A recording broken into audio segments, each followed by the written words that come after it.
Okay. I should be recording, and then I have to stop. I'll pause it whenever. Oh, there's Yeah, you Tom. don't. Yeah, you just have to end it when we're done with the meeting. Okay. Tom's back. Yeah. His audio hadn't hooked up yet. I don't know if you can see this or not, but I actually picked this up over the weekend too. The Oh Kent yeah. Marine, What? Yeah. Yeah. the Kent Marine Nano Reef A and B. Oh yeah. I started dosing that. I think it was Sunday actually. Started dosing that Sunday. So Is that calcium and hardness? uh, it's in the other room itself. So yeah, Oh. one's a buffer, and Okay. actually I think they're both buffers, like for calcium and stuff like that, are phosphate free. Yeah.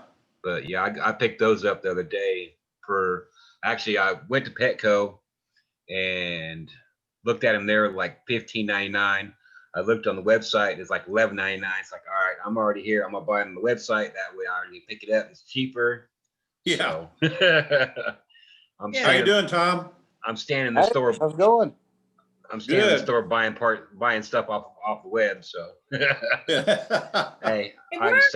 save me a buck here and there. So Absolutely. Yeah. What's Glad happening you in got Tom's corner of the woods? Tom's tired. He's about ready for bed. Still suffering through Christmas.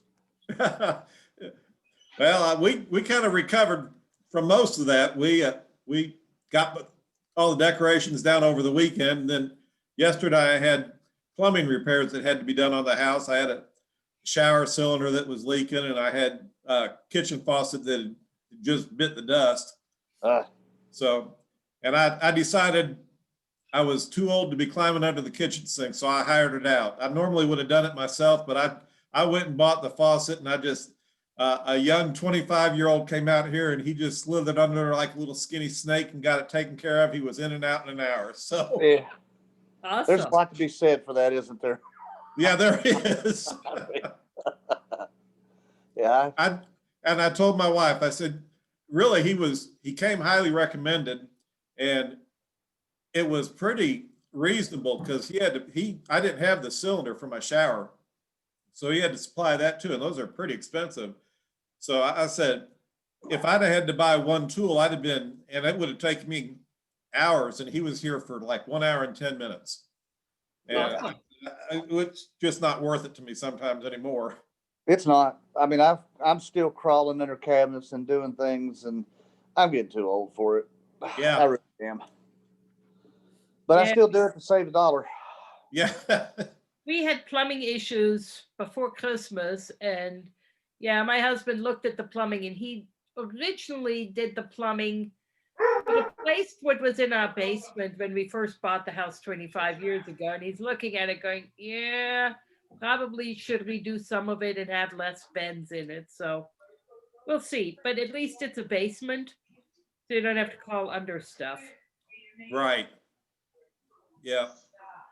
Well, I hate a leak worse than anything. And my last two houses have been the leakiest houses I've ever been in. I've had more leaks in this house than I can probably in all the other houses in my life. Well, that's So a shame. they when they put the drywall up, they put a screw through one of my water lines, and of course it took about a year before it started to leak, and got that fixed. Then I had the water comes up through into the garage, and that froze one year when it was really cold and split, and I had to have that fixed. And of course my aquarium cracked, and like really I'm just getting beyond these leak things. Yeah. Our house is the same way. I replaced all the piping with copper throughout the whole house. Yeah. Spent all kinds of money on everything in here, and we still have leaks. With a complete plumbing job, the whole entire house, all the way to the street. Still stuff leaks. Yeah. We live in a 90-year-old house, and when we moved in, we had any combination of one, two, or all three of copper, lead, and PVC. And we had probably 500 feet of plumbing in the basement. I still wish we still had that diagram, because the people before us, they'd have a water pressure tank in one corner. Well, it stopped working. Oh, we'll cut the line and we'll put the new one in the opposite corner of the basement. So, you have to run new piping there. I think we had 3 different units we had to pull out of the basement between water heaters and pressure tanks and stuff. And the plumbing issue we had was actually in, of all things, the old stuff. Yeah. Yeah. Yeah. Woohoo! You got all the lead out? Didn't mean it like that. Did you get all the lead pipes out of your house? Out of drinking water, yes. Still, the one that's left is actually the sewage end. Yeah. So, yeah. But, and if y'all want to feel good, we're doing this while my husband and son are studying physics. Ugh. Why are they doing that? Ugh. Henry's teaching trying to whom get there? ahead of next semester. Who is? Henry, he's got one more semester of physics. Yeah. And so they're trying to get ahead of it a little bit. Yeah. Well, that's good. So, This yeah, year I'd at rather drive Christmas. nails through my hand. I'm You sorry. what? I said I'd rather drive nails through my hand. Yeah, really. Right? Ah, I have a physics degree and I agree. They Oh. offered me that I could join them and refresh my memory of physics. I was like, yeah, or I could do other stuff. Thank you. I was an English major for a reason. Two and two just didn't compute. I was done. Yeah, but what's really funny is I ended up working as a technical writer. A technical writer. Well, it happens. Yeah. Yeah. My daughter and son-in-law gave me at Christmas, I opened one of my gifts and it was books on real estate. We've always talked about, buying some real estate, flipping a house or something like that. Sounds like something we'd like to do. And we enjoy working on houses. And I opened it up and she says, Dad, you and Kevin can go and get your realtor's license now. And I'm saying, okay, I don't have a problem with it. And she says, can I go to school with you? Now, this is a 40-year-old woman. Can I go to school with you? I said, why do you want to do that? She said, I really like going to school. And she's already got her associates and 2 masters in education. And she said, I just like going to school. I'm like, well. Good for you. I'm married to one of those. Are you? Oh, yeah, she's got lots of degrees and she's still wanting to go back to school for another one. I asked my daughter, I said, are you trying to tell me you're going to become a professional student? She said, it kind of sounds like fun. Yeah, well, that's my wife's smiling over here because she loves it. Yeah, my daughter does too. She said she absolutely loves it. And I like learning things, but I don't know if she's been in school basically since she was 6. Oh, yeah, I like to pick what I'm learning. Yeah. Right? How's your tank doing, Tom? Well, mine is stabilized right now because I'm moving up. I bought a 125. Oh, So I'm building the stand and trying to create some kind of cool controller cabinet. And that's hard. I've got a Bash C Signature Series 48-inch sump coming, and yeah, I got a lot of work. I just got a calcium reactor and got it hooked up, and yeah. yeah, it's been busy over here tank wise. I bet it has. Sounds like it. You need to take a few pictures and start yourself a photo album on the website. Share that with us some. Well, yeah, my it's in the basement. The stand is, and I've got a mess going on down there. It's my wife's like, I would take a picture of that. I'm sure that's what she's thinking. We won't look at the mess. We're fish people. All we're worried about is the cool toys that you've got. I've really put a lot of time and thought into it. Yeah. It's really, really, really going to turn out nice, I think. Very good. It's going to be, all black and red and LEDs and nice controller cabinets. And of course, with the reactors in there, it's all going to be kind of, I don't know, it's going to look like a Darth Vader looking tank. I'm gonna use all acrylic for the skin that goes around it, Yeah. and have all, like all the lights inside kind of shining through, looking kind of space age. They'll look pretty slick when it's done.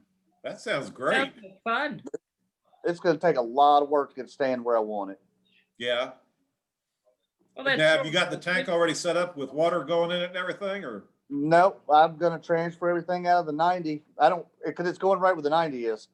Oh, So okay. the 90 goes out, and then it's gonna be all day, all weekend move or whatever to get the other one over. So I'm building that one downstairs and gonna have it set up with water and running and everything like that. But just Yeah. fresh water running through it to make sure there's no leaks or anything. Then I'll, take the bulkheads down, part and everything like that, and move it all up here. And it's gonna be a jam session. It's gonna be a long, long day. Yes, it Yeah. sounds like it. You may need to take a vacation a couple days before and a couple days after recover. Yeah, my wife said she's taking a vacation when I do it. She's going to Hawaii. She is gone. She will not be here for this. But yeah, it's a big project. I'm looking forward to it. Like I Yeah. said, I put a lot into it. Yeah, that sounds like it. Does anybody know anything about a carbon reactor? Or Carbon not a carbon reactor. reactor, calcium reactor? Brian's supposed to join in a little while. He was with his bike club. They had conflicting meetings. That's why I'm hosting today. You might be able to talk to him about it when he gets here, because I think he just set up a calcium reactor. I think I think so. Yeah, I think he had just set one up, so he may be able to help you there. I mean, I've got it and it runs fine, Yeah, but I'm trying to get because the alkalinity, drops, and it drops as much as like 0.6 DKH or something a day, and I'm using an additive where that's why I've got the reactors, so I don't have to do that anymore. yeah, And I've got to figure out how to get that thing dialed in a little better. It's tricky. Yeah. I mean, it takes about 3 weeks, and I've had it for 2 weeks or so. So yeah, it takes a while to get it dialed in just right. yeah. I've not used any, because I've always had small tanks. I haven't ever had to use a reactor or anything like that. I know I told Steve that I've started dosing my tank with some calcium and Nopox for the phosphates and trace minerals. Right. And when I did my initial test, everything was pretty even. My calcium was pretty good, and magnesium and hardness was all pretty good. But my calcium dropped when I did my test last weekend. My calcium had dropped and my hardness was a lot higher. So I've got to figure out what I'm doing wrong. And getting ready to do a water change tomorrow. Then I'll test it again after that. I think I got some recommendations from Red Sea for a tank my size, but I don't have a very heavily stocked tank. So I may be putting too much of their magnesium in there or something like that. I'll have to figure that out. Yeah, unless you've got a heavy load or even a medium to heavy load, Yeah, water changes and stuff, you usually don't need to dose. yeah. I'll keep it up. Yeah, I plan on having a lot more stuff in there once I get rid of the hair algae. It's going through an ugly phase, and once I get rid of that, I'm going to start adding a few more corals. I want to get some zoas and things like that in there, and maybe a couple more large polypstony corals. Let her grow. Let her rip. If anybody wants some Mohican suns, all they got to do is ask. I know where you can get those. Is it from you? Yeah. Now, what's a Mohican sun? A zoa? Yep. They're Jason Fox. They're what? Okay. Let's see if I can switch this thing around here. Jason Fox. See him? Oh, yeah. nice. When you get ready to pull some out of there, let me know. I would take a good start of those. All right, Actually, I sent you a text message, Tim or Tom. I started with 3 of them. I bought 3 of them for $35 at Oceans, whatever that was over there.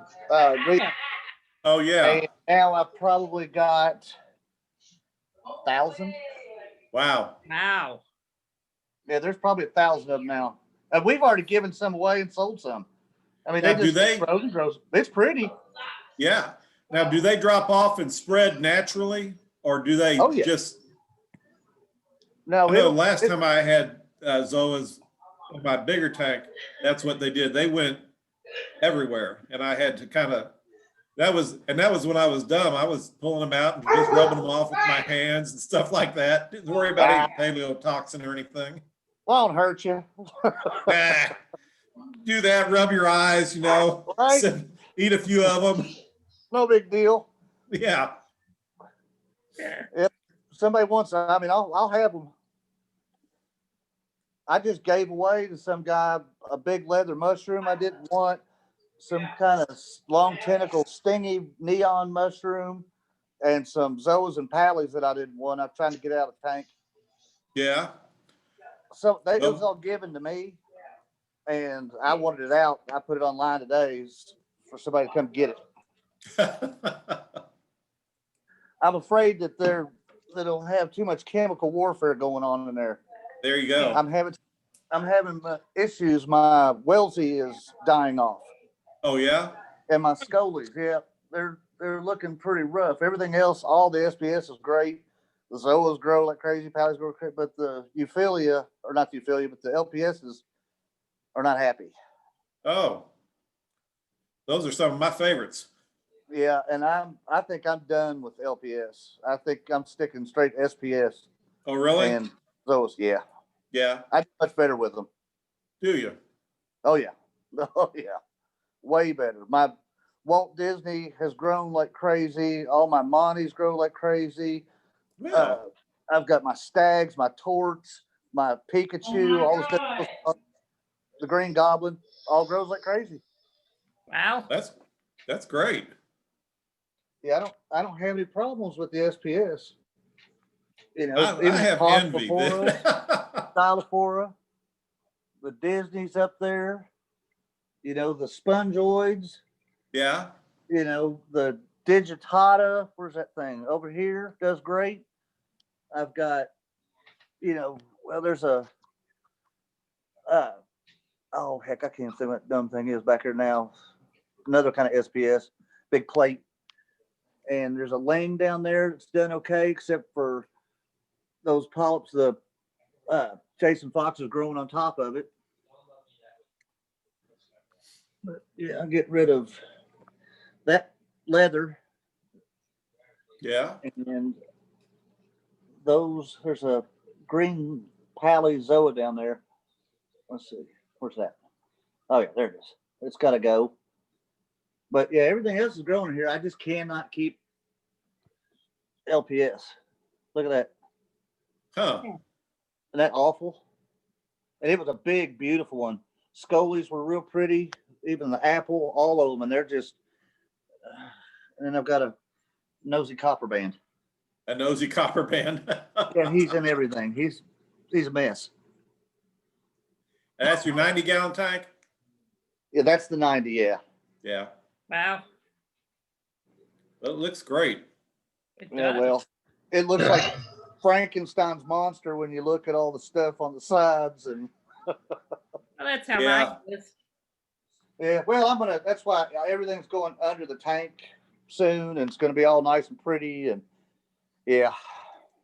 That's the big thing that you have a lot of times is getting the balance between having a really nice tank and having all your support stuff so it doesn't detract from it, Right. And it's big.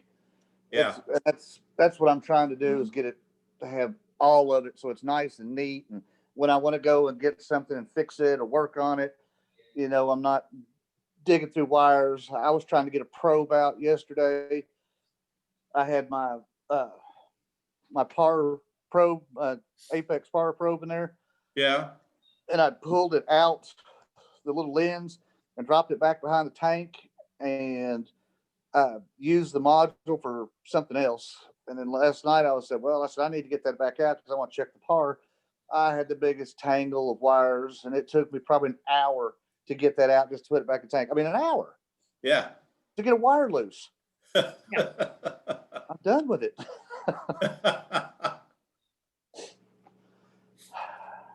Brian is the king of organization for that stuff too. He's Yes. really doing a good job on his automation and his controls and everything. I think he's working on a cabinet now for all of his controllers and everything. Yeah, I don't know if you've seen his setup. Huh? what's been really interesting listening to with him is some of the issues he's having. He's like, maybe I'm too automated. Yeah. Yeah. Yeah. Right, Steve? Because haven't we been talking with him and he's going, well, okay. Oh yeah. You push a button and the whole bottom sump and everything comes out real slow Yeah. and it's absolutely crazy on how he has his setup. Yeah, he was talking about it last time we had the meeting. I think he's too automated, and it's just absolutely insane Yeah. on how he has his stuff set up. Yeah. And I think when you get that automated, you honestly can almost get to the point, because that's what I've gotten to, and I am not that automated, where you basically ignore your tank because it's like a picture on the wall. Yeah. Yeah. You don't have to feed it. You don't have to do anything for it. Yeah, because it does it all by itself, and Yeah. that pretty much takes all the fun out of it now.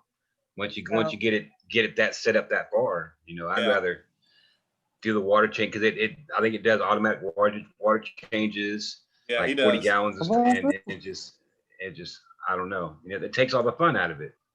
But So, yeah. Nah. if you can do it, go right ahead. Well, I think that's the fun part for him. I think he enjoys that automation and the planning and the engineering part of it, probably as much as the actual animals that are in the tank. Yeah, but Yeah. I think now he's getting to the point of he would like to have corals and fish that do well. Yeah. So I'm completely automated. Yeah. Down to everything. My water. Oh, and look, I've got more packages in the mail. Woo! all my water changes, all my roadie mix, everything. My top off water comes upstairs. Everything's automated on mine. Everything. That's great. Yeah, but let me tell you, for you that thinks that there's no work left, because something's always going to go wrong. Yes, that's right. Now you're probably to the point where you have to do a lot of troubleshooting just to figure out what's maybe wrong with the tank, right? Or what isn't working. It's just a different set of problems. There's a lot of problems. Yeah. I never use buckets. I never have to do that. I never have to do any heavy moving labor. I don't have to worry about auto top off, the water coming in, nothing. It's all done, and all my temperature probes, everything's automated. So if something happens, this shuts off, this does shut. Everything works, but I'm telling you, it's a constant problem. You still got to scrape the algae. You still got to clean it up. You still got to figure out why this is bad. And then underneath in the sump, it's always a mess. It's always got to be clean. My skimmer's got an issue. Something's always. I just, I've got a little. The wife is always going, the fish tank needs you. I've got a little skimmer in mine too. And it seems like once a month, the impeller will get stuck. And so I have to reach in there and get it out. And I went through a gallon of vinegar over the holidays, cleaning all my wave makers and my circulation pumps. And I soaked my skimmer pump and everything and got everything cleaned up. So hopefully I'm good for a while now. Well, lucky you. Mine's only a 32. You could put 3 of my tanks in your old tank. So yeah, but my tank is really dirty. All my equipment is really foul. All the coralline and all the algae. Yeah, it's maintenance time. Yeah. Way overdue. Well, I think I've got the hair algae under control, but now it's just the bacteria in there, and it'll go away in a couple of weeks. It always does. But oh yeah, I like getting my hands down there. I like getting in and scraping the glass and things like that. And getting, playing with the clownfish. They say you can't pet a fish, but mine seems to enjoy it when I put my hands in there. So, mine do too. Our copper band likes it when you put your hand in there. Yeah. I'm anxious to get something else in there, that's super friendly. I have to admit that my son's girlfriend when she comes over, she thinks it is the most fun to go ahead and clean the glass in my tank. So What? yeah, I have one of those flipper magnets. Oh yeah. She spends half her time cleaning the glass in my tank. It's like, good. If I know she's coming, I don't worry about doing it before she gets here. So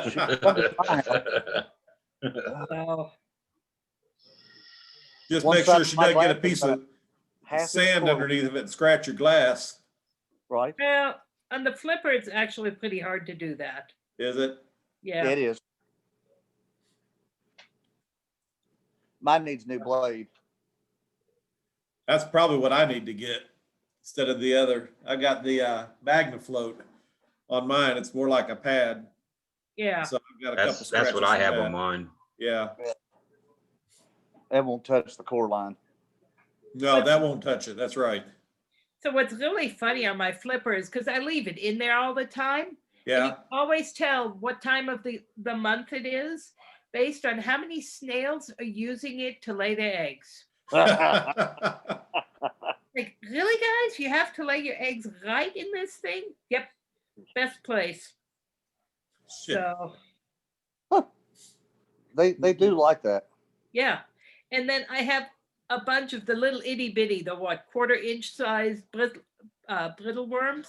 Yeah. Stars. They Bristle like stars. Brittle yeah. stars. brittle worm. No, not bristle worms. The brittle stars. Brittle stars. Yeah. Oh, you got micro stars? Huh? You got the little bitty micro stars? Yeah. Oh, if you want to sell any of those things, if you ever catch any, Oh yeah. Next time I clean my MP40, I can put a bunch of them in a little cup and get them to you. I okay. think last That's time not- I cleaned probably 30 of them out of my MP40 Powerhead.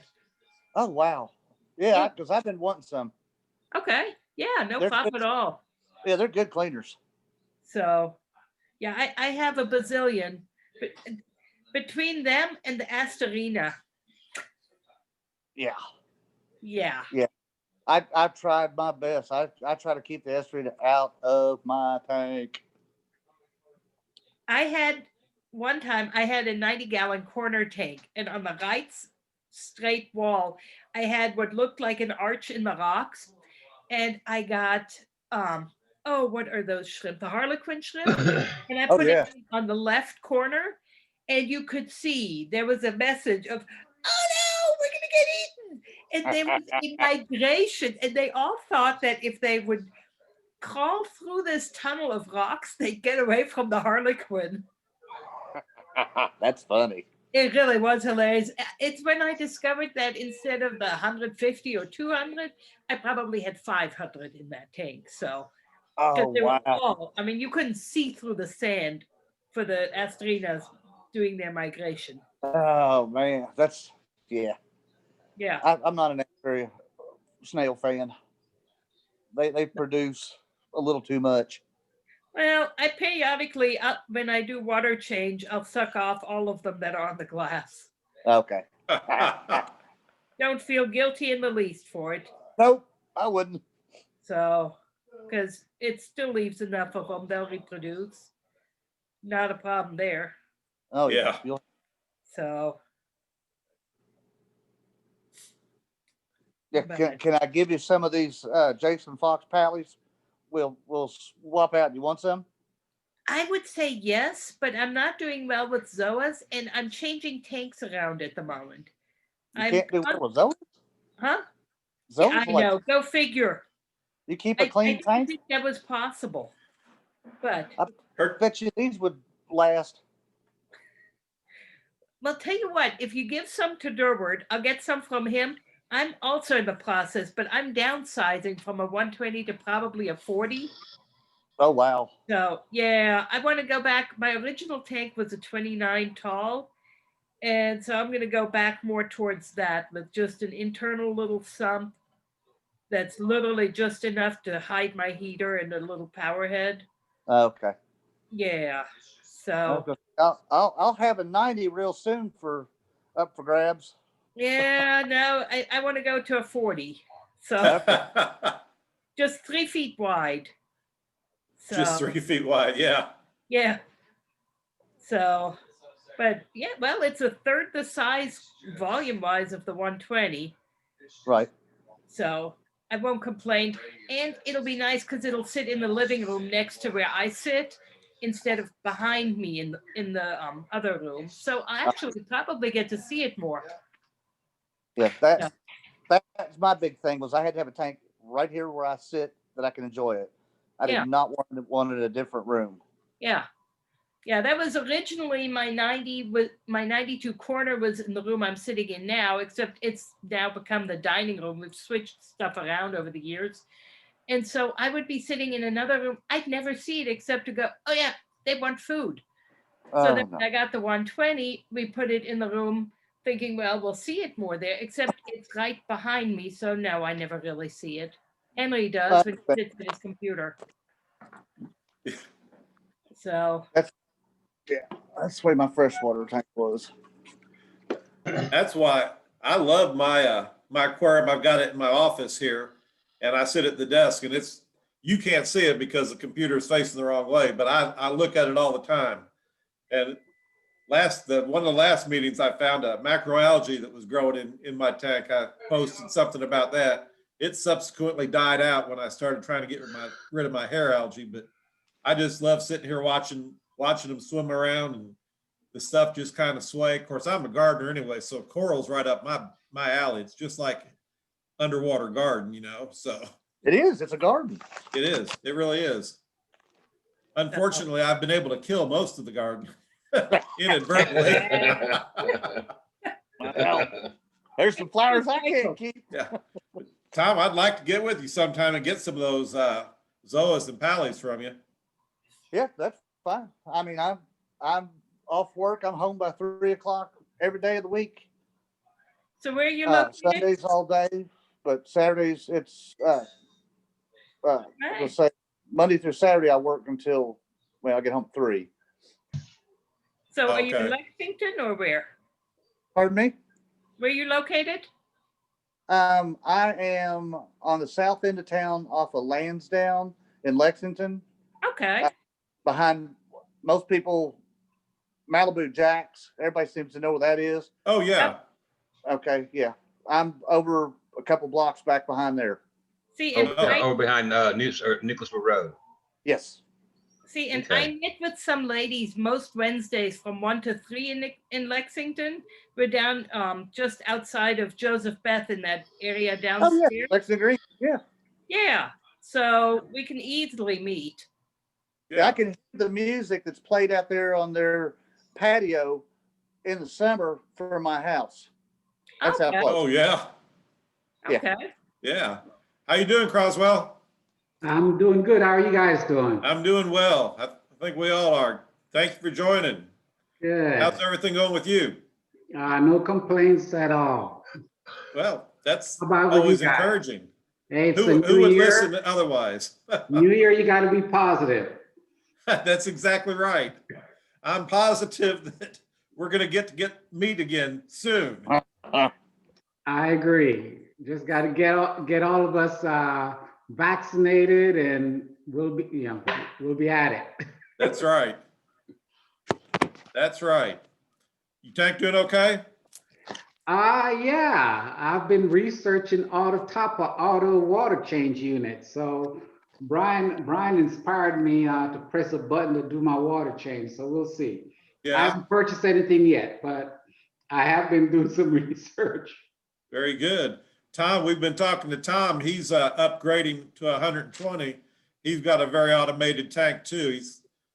He can probably help you out a little bit. My ATO is just a 1 gallon jug. I dump half in every day when I go and look at the fish. One of the blessings of a nano tank, So I did a water change on Saturday, and I mixed, so I just fill up my barrel to a certain point. And and after, at one point I said, okay, I'm going to take out about 5 gallons into a 5-gallon pail. And after I did it, I calculated that I probably made at least 15 gallons of salt water. And so, for 120, yeah, that's about right. I could probably cut it back and save money on salt if I did around just 12 gallons or 10 gallons. And Yeah. so I'm like, it may actually pay for itself over time as far as doing something that really measures the amount of water that I'm taking out and putting back in versus Yeah. just guessing at it. Yeah. I'm probably going through more boxes of salt than I probably need to. Yeah. Whatever you're doing works. Yeah, your tank looks amazing, I tell you. Thanks again, guys. I appreciate it. I'm trying to keep at it. Well, I Keep want at to see it. it. I didn't hear you, Tom. I was like, I want to see it. He's got a photo album on the webpage. It's got a lot of pictures on it. It I was haven't even really seen the amazing. webpage yet. Oh, you haven't been to it yet? No, no. Oh, you need to get on there. It's really shaping up. It's starting to look nice. Yeah. All right, well, yeah, I'll get on there because I have a link to it, right? Yeah, on the Reef Club. Okay. Yeah. Yeah. It's still bigbluereef.com. Right. Okay. It's just we're going through Club Express now rather than Zenforo. Okay. Okay. Yeah. So it's They've made Durward's life easier. my life has been in some parts it has been easier, but some parts, like when I get to host this meeting and try and figure out how to log on to Zoom, I don't know sometimes. Yeah, that's I'm the an old big man learning a lot of side. new tricks here, Oh, Keeps you But I young, was Durward. successful. I got it logged on just in time. It's just a good thing that I thought the meeting was at 7 o'clock and I started at 6:30. So it gave me a Whoops. whole hour to get us logged on. Durward Hey, can Tom, keep your brain young. That's what I keep telling myself. That's what I keep telling myself. you keep telling yourself that. That's right. So Croswell, were you in at Most Valuable Pets? Did you take some more GSP after we talked to you last time? I did swing by there and I spoke to Melissa, and what I net asked her was, would she be willing to, one, I expressed the fact that we would like to, really create a tighter relationship with local aquarium stores, and so she was like, that's great. And so I kind of probe a little bit to find out what was the history.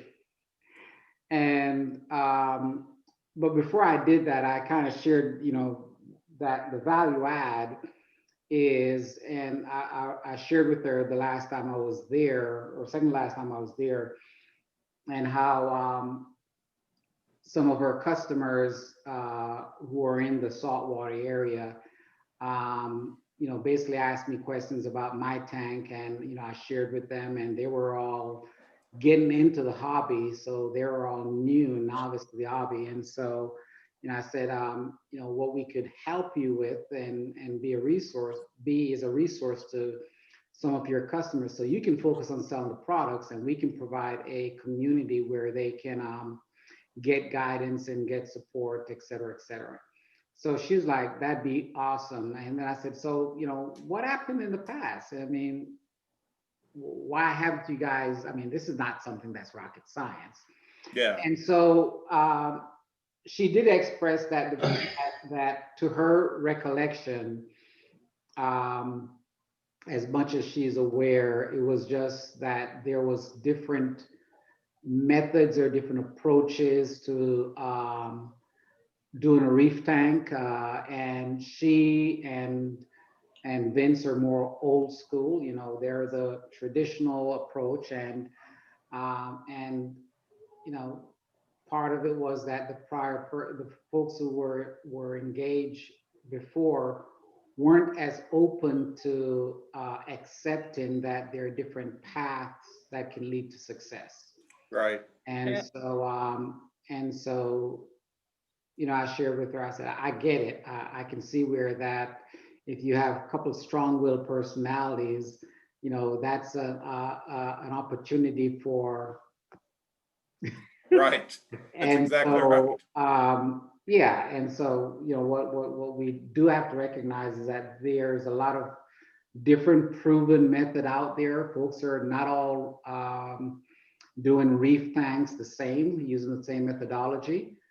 There are successful tanks out there with sand. There's some successful with, you know, thick sand versus small versus no sand bottom as I do. And you just got to be, I think what I shared with her, I think the participants in the club today are all acknowledge that there are different paths that can lead to success and can, you know, for customers who are looking to head down one path or another, you know, provide some coaching and guidance. And I think I may have added that, you know, it's not to say that everyone that I've spoken to with the club has covered every single path. I don't think that's the case, but, you know, where we may not have done something with a thick, you know, sand bed and mangroves and all that other stuff, we can basically say, okay, you know, you may want to research online, and if you want to have some additional questions, we can provide you with some pointed questions, but we're not necessarily here to tell someone don't go down a certain direction unless we know for a fact that we've been down that path and it's proven disastrous. Right. So we closed by her stating that she'd be happy to jump on one of our Zoom calls and have a conversation about win-wins and go from there. Sounds Awesome. good.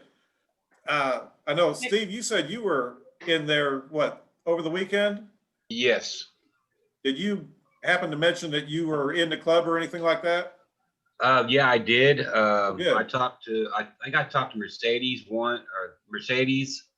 because I took my 4-line damsel back because he was being mean to the clownfish. So I had pretty much had to take pretty much all my rock out of my tank to be able to get the little guy out and rescape my whole tank.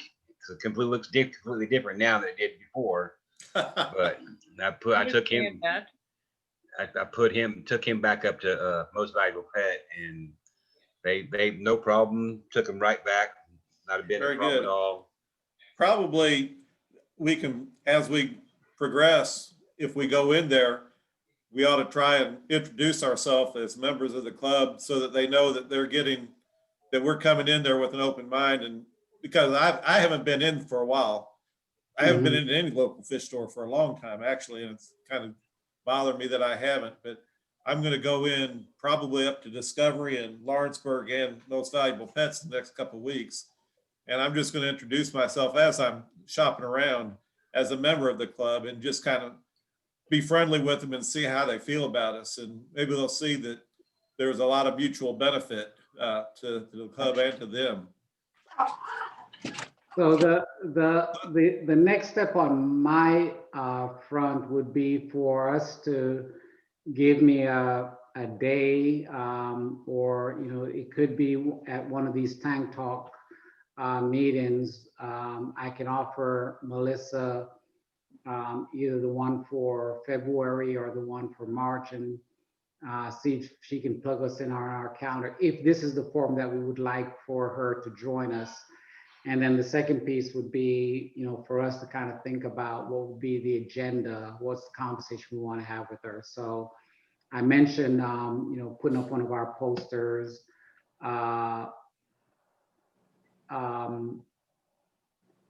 When Brian sent out the suggestion about the yard sale, I immediately thought, wouldn't it be nice if we could do the yard sale over there? Yeah. So that, one, for those members who want to sell, get rid of stuff, we can do that, but approach her and see if that's something that she'd be willing to coordinate. And then two, it would be an introduction for some of our customers to the club as well. Yeah. So that could potentially be a win-win. Yes, I think so. I don't know if she's going to view it that way. Yeah. Yeah. It's all good ideas though. But I'm just glad that we're all able to get together, at least this way, and discuss our tanks and problems that we might have and different solutions. I Yeah. I hate to interrupt folks, but Bedtime? I got to go. The wife, it's our turn-in time. That's what I figured. Tom, it's been good seeing you. You too, everybody. Thank you. I'll get in touch with you and we'll meet up one day and exchange out some stuff on Yeah, the do that. Zoas and That'd be great. things. That'd be great. All right. Got to get some of this stuff out of there before the upgrade. All right. All right. Well, I'll try and get with you one day later on this week or maybe first part of next week. Okay, that's fine. Tom, Yeah. before you go, what kind of tank do you have? 90-gallon mixed, but I've got a bunch of Jason Fox Mohican Suns in there, and they've really reproduced. And I've got to cull them out, and then I was going to get rid of a leather, and there's some other green pallies that the guys over there at the Oceans place over there on Regency Road had given me. Some stuff I just need to get rid of. So Ocean Wonders. Yeah. Ocean Wonders, yeah, Jimmy and Christina. I can never. Yeah. Ocean Wonders. I've never been by their store. I think they opened and then they closed. Yeah. The pandemic kind of, they went out or have taken a hiatus, I think is basically. Well, I don't know if they're gonna, they're into horses. yeah. So yeah, I was over at their house a couple months ago visiting, and that's what they're doing is horses. They're buying and selling race horses. Oh, okay. Put your album up there. I may be interested in some of those things that you're trying to find a home for. Oh, well, I wish I should have waited. I told the kid if he didn't come over tomorrow, because I put it online for them to come. Oh, is that the tank? That big leather has got to go. Yeah. And there's next to that plate back there is a green Pally and Zoa rock. Then up in the corner under the MP40, I don't know if you can see it on there or not, but back there, oh, there we go, is a neon long tentacled, like a stingy mushroom. And it's Oh, split, okay. so there's two of those I want out of there. And probably those stools right there are gonna go. And then there's a bunch of Xenia that's all closed up because it's got dark, and I'd love to give all that away. Yeah. Yeah, Mostly softies, which, Yeah, it's all I'm those trying- softies. yeah, I'm trying to get rid of my softies too. Yeah, well, I mean, Hey, Tom, check your Facebook Messenger because I sent you a message when you posted that stuff up earlier today. okay. So What's Yeah. that green? Is that a green Monty in front? Big spongeoid. Is that what that is? Yep, it's a big old spongeoid, which is like it's a Cool. Monty Cap type SPS. Got Poslepora, and it got some kind of Stylophora, and got a Walt Disney up there. Got a Whenever you're ready to frag that Walt Disney, I will be happy to take whatever you can give me. that sucker's growing like crazy. I've got a Pikachu Acro that's I growing bought really a well. piece. Yeah, I bought a piece of Walt Disney. I paid $100 for it, I paid And- $60. and the rest of the story is it was doing well, and then I'm trying to remember what fell on top of it and Oh, killed it. I mean, I was, and it literally $100 went down the tube. I'm like, and it was doing well. oh no. Did you have an ACAN that decided to have dinner? Yeah. It wasn't You made pay- that. You pay $100 for a good steak, don't you? Right. It was something else that fell on it, and I'm like, man, that was just painful. But Yeah. Yeah, yeah, I'm about to post on the website just because I'm breaking up my tank, and I'm going to post all the corals that I'm selling on the website. And then on Facebook, I'm just going to say, hey, I'm selling. I'm going to show some pictures and go to here. Don't make me list it twice. Yeah. Right. I figure it'll get people to look at Get the people to website. come if to the nothing site. There else. you go. yeah. Get them to come to the website too. Yeah. All right, Tom, have a Hey. good night. Good night, all. Hey, Tom? All I'll let right, you know Tom. when I've got the little stars for you. Oh, great. Yeah, that'd be wonderful. Because I started to order some from Hawaii the other day, and then that $50 shipping fee, I was like, yeah, I can't do it. No, I have Couldn't lots do it. of little 1/4-inch suckers. Yeah. Yeah. So is that the, what do you call them? The brittle stars, The the micro miniature. brittles. Yeah. Yeah, I have a lot of those in my tank too. Yeah, I have zero. Yeah, if you're more than welcome. Yeah, that's what I was. If I really wanted some, they're good for detritus, and they're good little cleanup crew. Yeah, every time I do a water change, I end up throwing some out. Hey, Rob. So, yep. So Tom, you need All to go to right. the website because my contact information is out there, including my Okay. cell number as well. Yep. Okay, great. How's Rob I doing? appreciate it. I'm good. Sorry, I'm late to the party. Oh, that's all Rob, right. Thought I'd woo! drop in and say hi. You're not laying on the floor, are you? No, it's an unfinished basement, so this is my wall. Oh, I thought it looked like framing. Then I thought you might be laying on the Yeah. floor. And the blue light is my tank. yeah, that's where all my acros come from. That guy. That guy right there. Ah, Oh, hey Tom. Hey buddy, Hey, how Rob. are you, man? Good, brother. He was just getting ready to turn in. We were talking about some brittle stars and zoas and softies. Gotcha. Mama needs some husband time, and I gotta Yeah. go. And we gotta be up at 4 o'clock every morning. Oh Yeah. man, yeah. I Same remember here. those days. I'm glad I'm not doing it anymore. Yeah. You take it easy. We'll see you in a couple weeks, if Okay, not all before. Take care, Tom. All right. Good night, everybody. Good night. fine.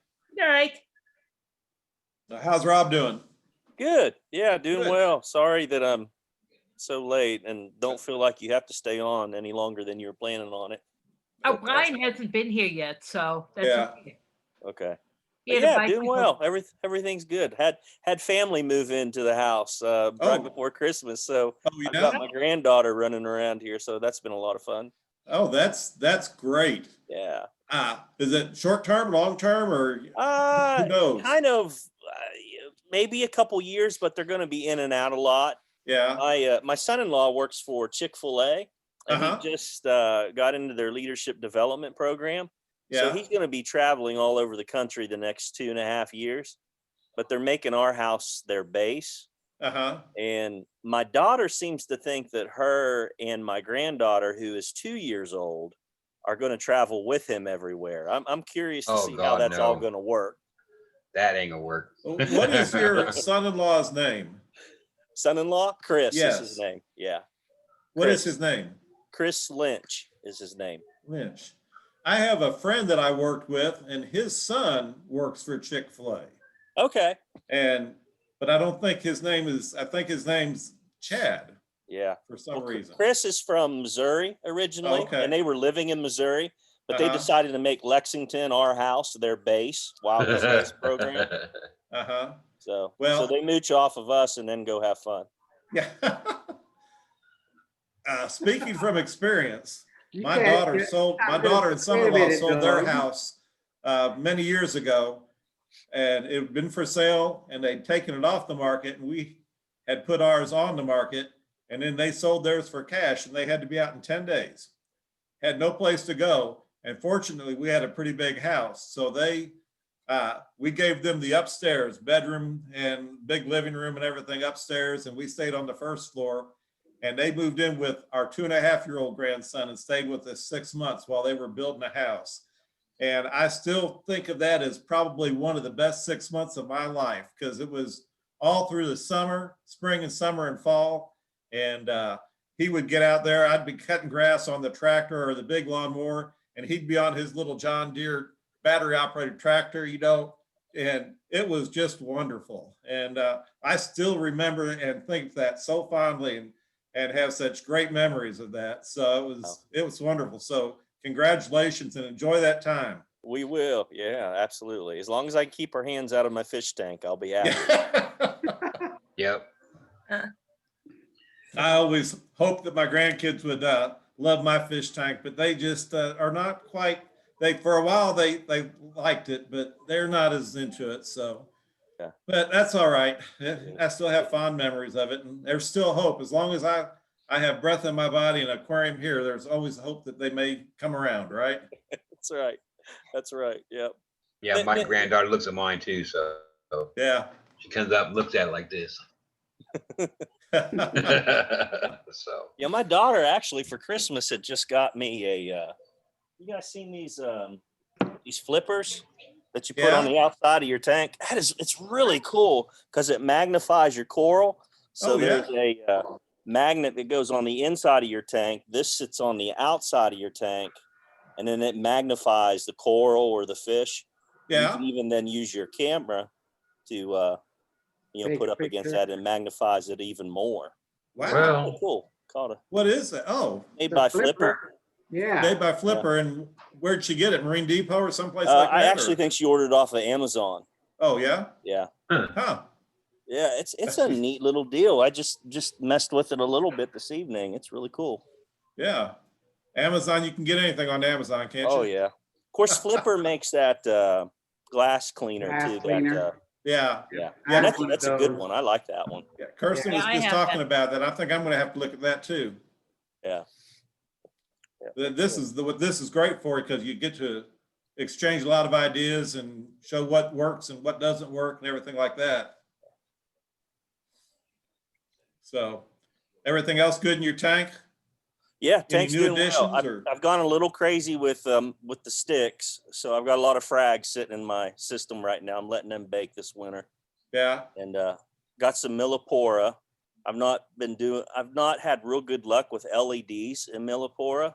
Yeah. But these ones so far are doing pretty good, so I'm hopeful. What lights do you have? Well, I changed that up recently too. So I was just running a Reef Breeders LED, and then so not too long ago I switched over to Radions, and I got the XR15s, 3 of them, the 4s. It's not the 5s. I've got the 4s with diffusers, and I'm running them inside of a T5 hybrid, one of those Aquatic Life T5 hybrids. Yeah. And I'm liking what I'm seeing with that. So I like the LED T5 combo. I think a T5 fills in Yeah. a lot where your LEDs miss. LEDs have a lot of shading unless you just really have tons of them. Yeah. And, so the T5s really help with that. And it's a good looking fixture, the way that it's it looks clean. It looks good. I've seen that fixture before. I like that type of fixture. Yeah. How big is your tank? Oh, the display is just 110. And then because it's a Red Sea reefer tank, it's a 525.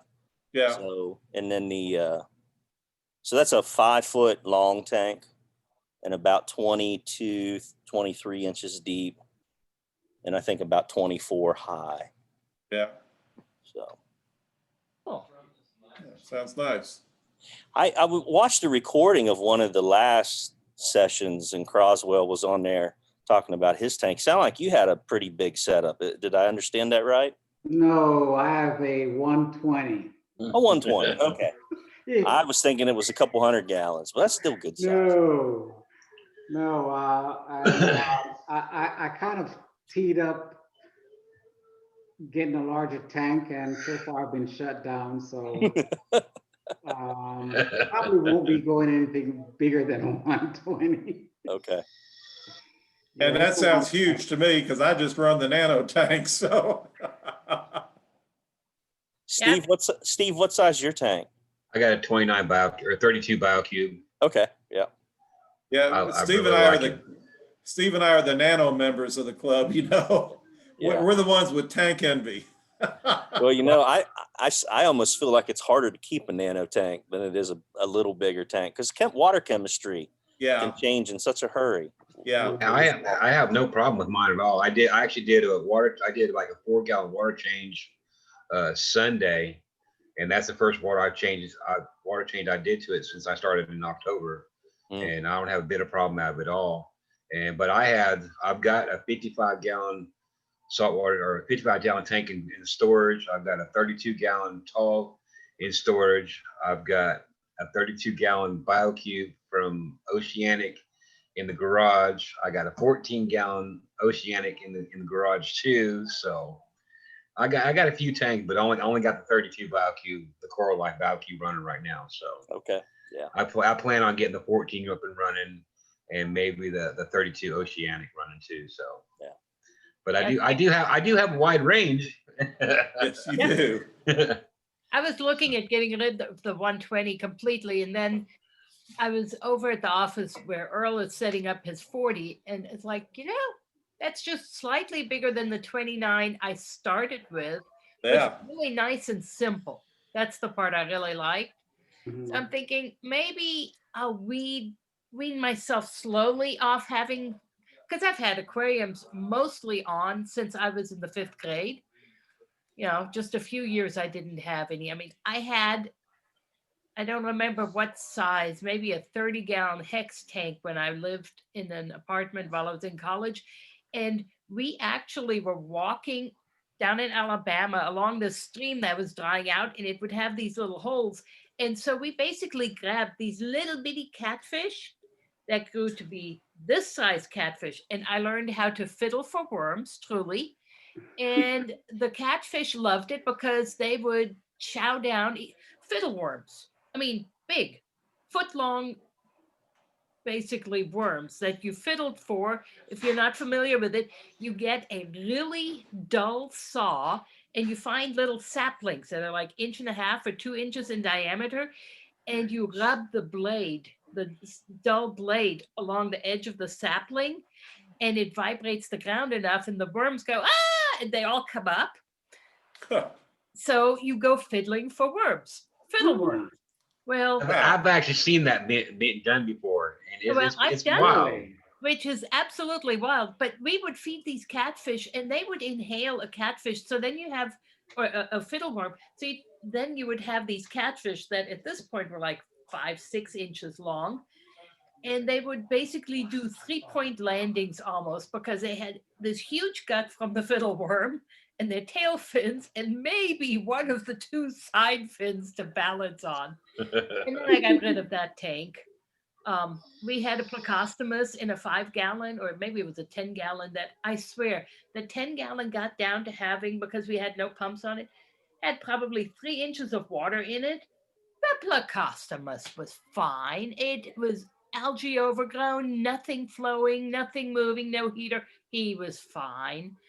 So then I went for a few years without a tank, and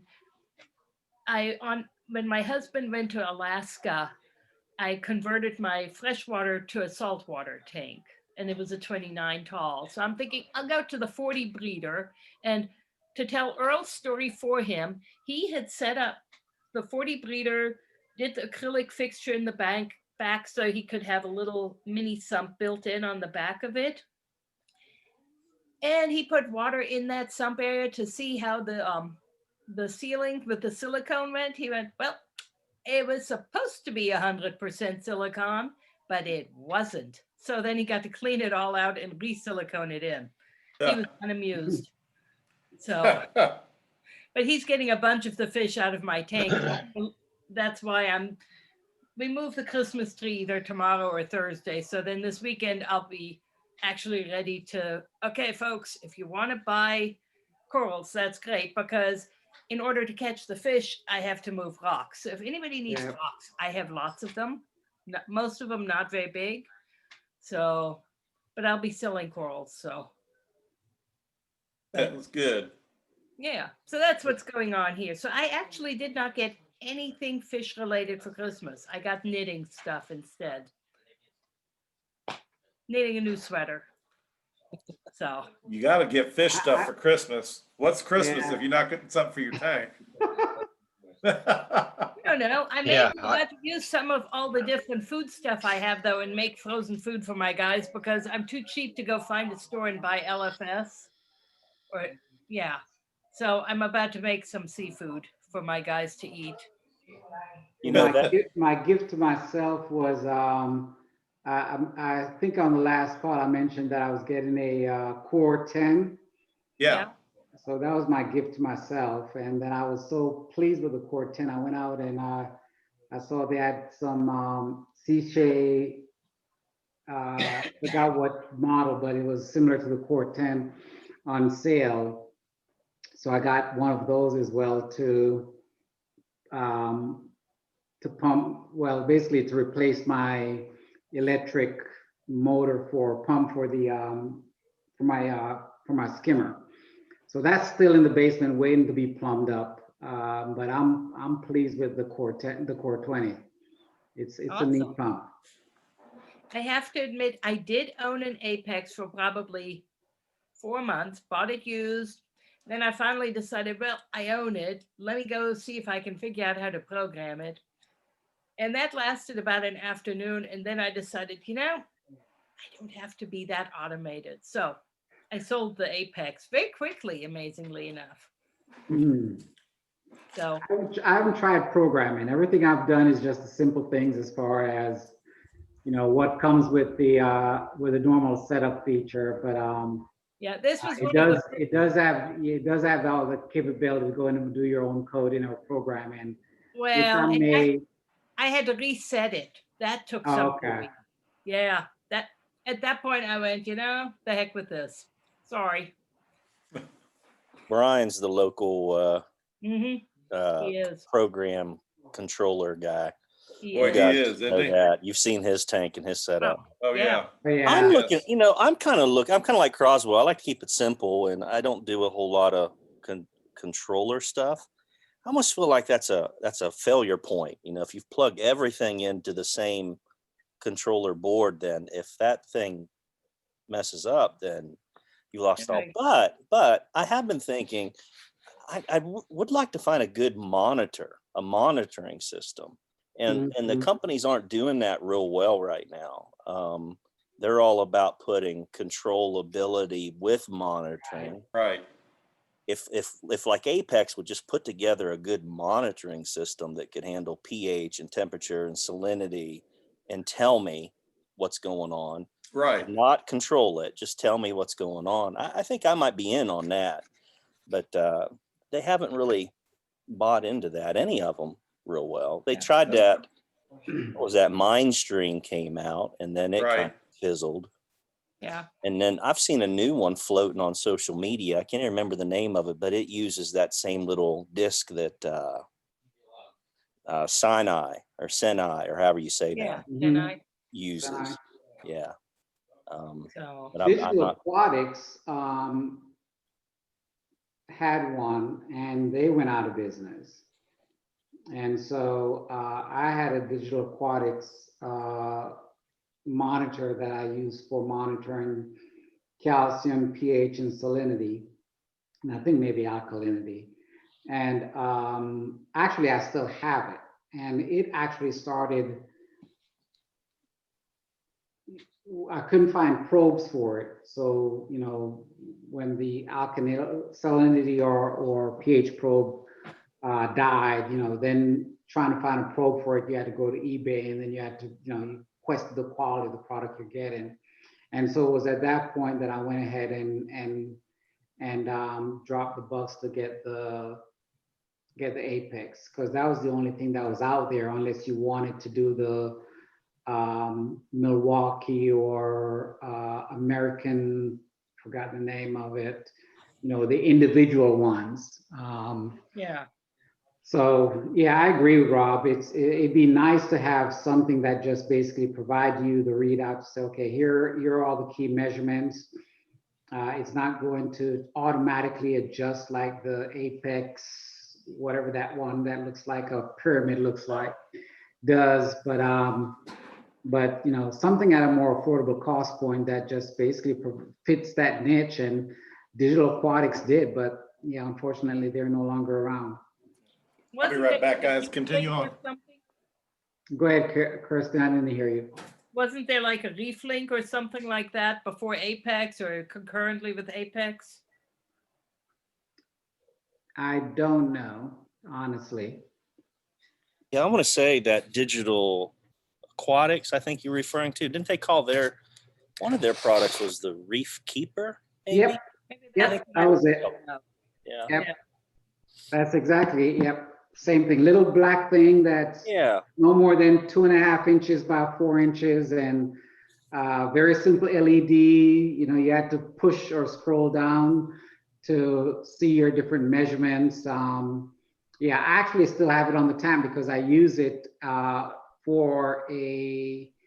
I have my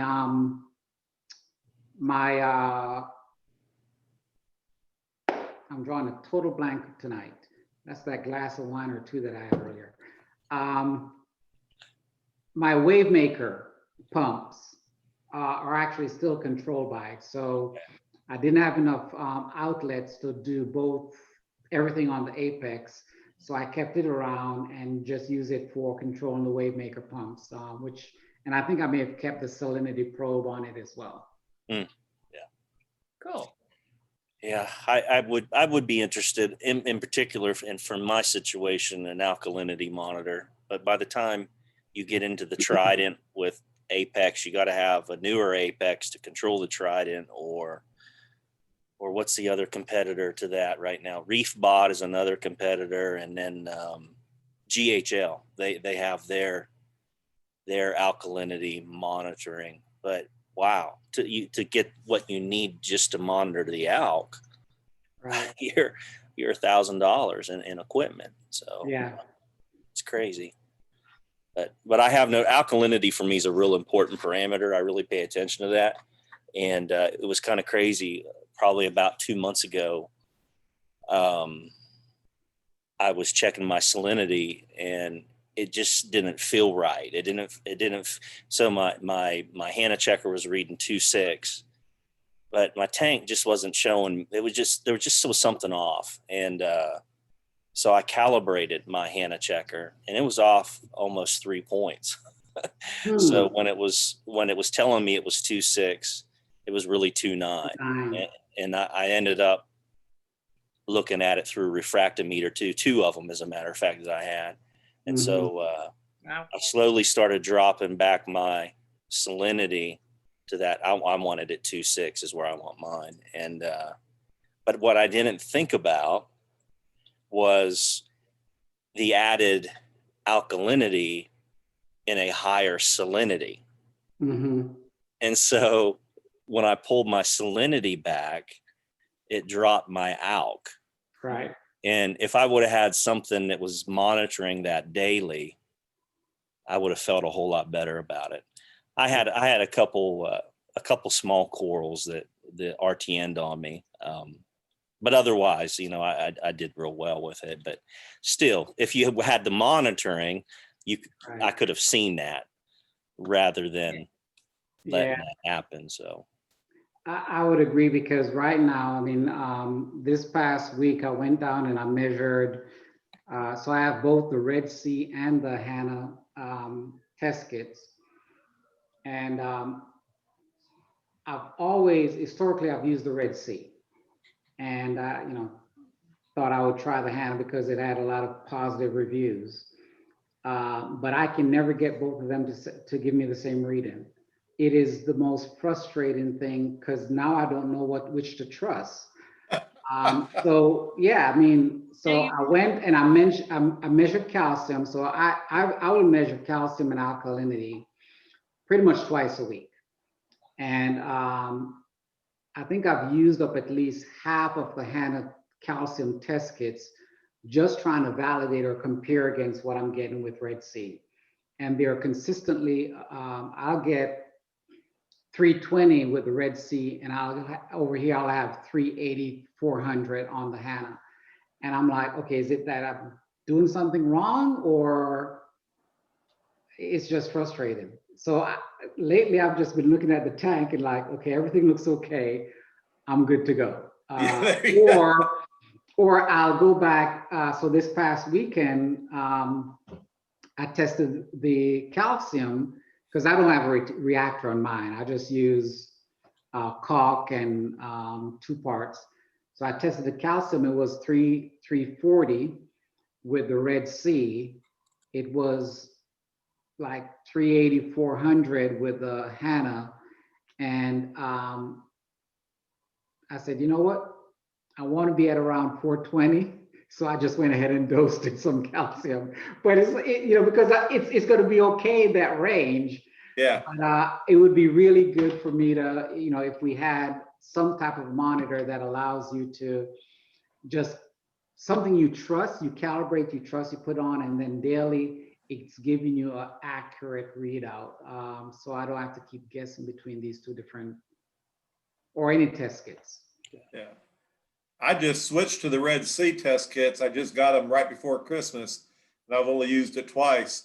And I still go back to my old AI and check to see if I'm getting about the same readings as what I did with the newer ones. So I know exactly, because I get a little frustrated. My calcium level dropped in my tank significantly in a week when I started dosing. I think my magnesium got a little high.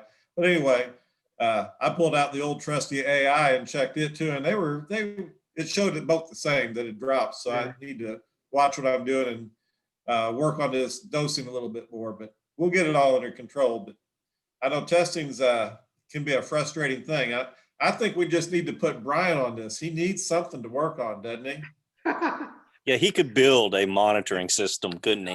Yeah, I think he could. I'm pretty sure he could.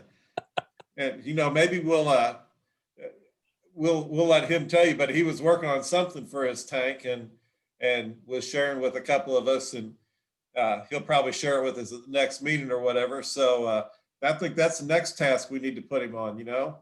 Is build a monitoring system. Yeah. He's pretty sharp now, I'll tell you. He is, yeah. Well, guys, I hate to say it. I'm going to leave a few minutes early, but it's been great seeing everybody. And I'll post this in the next couple of days over on YouTube. Yeah. Okay. All right. So you say this weekend is the fish are going out, or you're going to start posting the corals this week? I'm going to post the corals. Okay. I'll be watching for it. And Kirsten, you might be surprised if you put your live rock online, posting it. You might be surprised at the hits you might get on that. Okay. It's hard to find live rock these days. Yeah, Okay. really. Oh yeah. And so if you've got decent live rock, wet live rock, there'll I be have a lot of poundage. I've got one rock in the middle of my tank that's like a 27-pound rock. Wow. Humongous thing. Well, you put that out there, post that with your coral, and you might be surprised what will come of that too, and be able to make a little money off of it too. So I wouldn't complain. Like I say, I'm going to keep a little bit of stuff for a 40, but that's just called, I'm going to have a 29 with a power head and a heater and a light just running that. So yeah. and yes, my Christmas gift was actually that AI fixed my light. I only had to send the light to them and pay for that, but they replaced the power supply and the diffuser on it. Mhm. It stopped working all of a sudden. How old was it? I don't know. Somewhere between 2 and 3 years. I just wrote to them going, do you have ideas? And they said, well, send it to us. And they warranted it, even though I think it was way out of warranty. Yeah.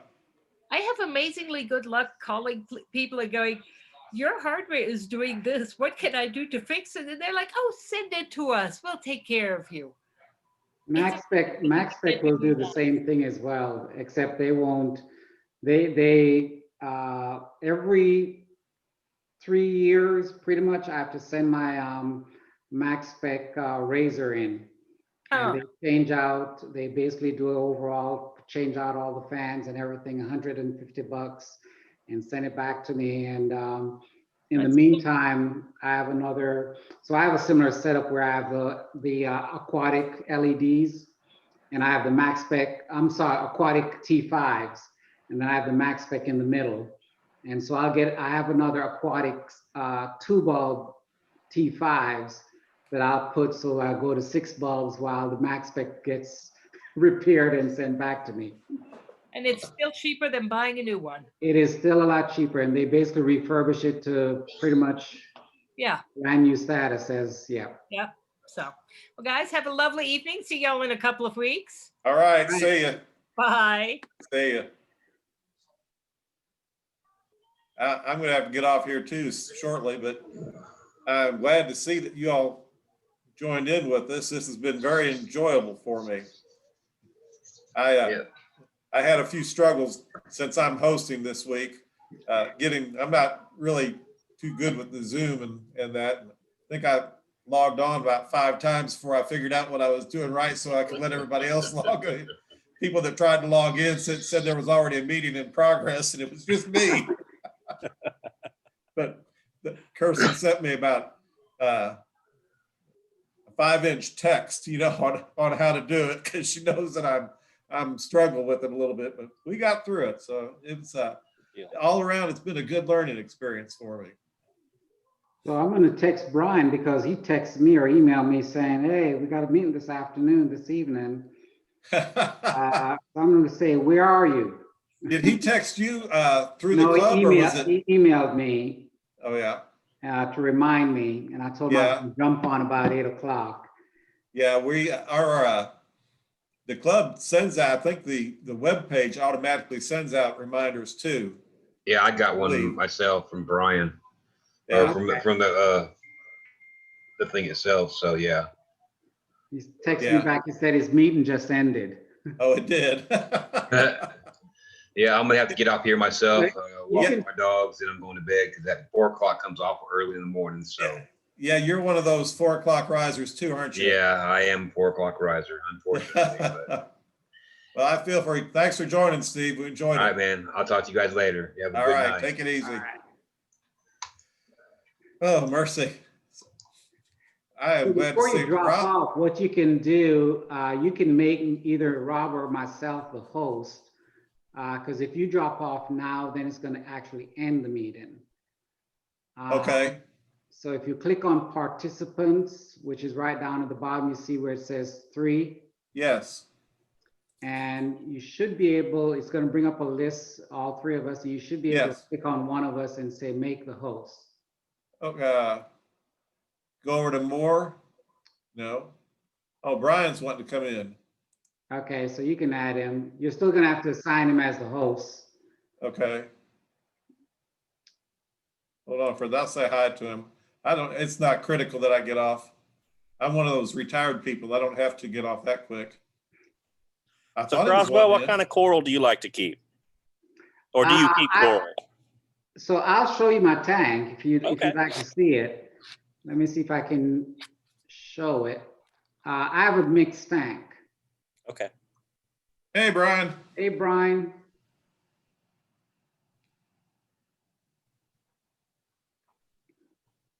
Croswell has an amazing tank, I just as have, I'm sure you do too, Rob. I don't think I've seen your tank.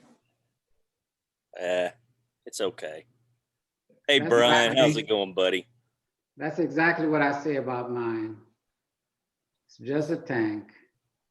This is first Tuesday of every month is my meeting night. It's crazy. I had a 2-hour meeting about bicycles. Whew, Bicycles? I thought you were talking about the AME group meeting. bicycles. No, I'm. We put on a bicycle event every year in Georgetown, and we get about 2,500 people there Memorial Day weekend. And I volunteered to do registration this year, so yeah, tickets go on sale in about 7 days. You're a busy man. Yeah. Well, it's a good thing you signed on late because we're probably developing another project for you to work on. That's Uh-oh, right. we yeah, had quite got a major discussion. project for you to work on. Really? Major. Because of your technical skills. What is that? We Robin. want you to build a monitoring system. We don't need a controller system. We just need monitoring. So if you could jump on building a system for our reef tanks that monitors pH, salinity, alkalinity, probably calcium would be nice too. Go ahead and put that in there. And we don't need the power strip to control it. Just ask for magnesium and everything else that If you're goes. going to go that far, why not control it? I don't want to plug everything into one brain. I just want to know what it's doing, and then I'll fix it. I'll fix it when it's wrong. I just need to know every day what it's doing. But that's monitoring. You don't have to set the plugs up to turn themselves off with an And I don't want to pay that couple hundred extra for the power strip either. So Well, then just buy a used Apex. Yeah, I know. And Yeah, but it's more fun to volunteer you to make us something new. Yeah. I'd have to make $1 million to go that far. So Brian, can you, I'm trying to see how, I don't see an option here for sharing or to request to be in host. It says sharing is turned off by hosts. Durwood, I think you have to turn that on. What do I have to do? I don't remember without seeing it. I joined as a regular person. You're just a regular person. If you need me to. I was sharing that if he needs to drop off, he's going to need to assign someone else to be host. Here, let me hang up. I'll come back in as a host. Okay. Give me just a Okay. second.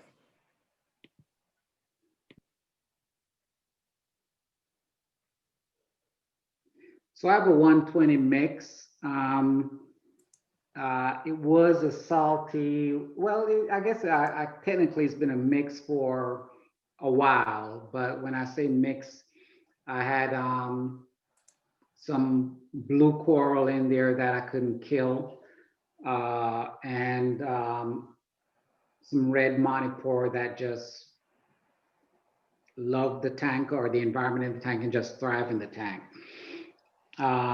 I'm trying to think of what else was mixed. I had some, I had a piece of stunner as well, that eventually I took all of it out because the stunners were sending out long tentacles and basically killing the red Monty and anything else it touched. So I took all of that out and took it back to Most Valuable Pet. So I kept a small little piece. I mean, literally a small piece.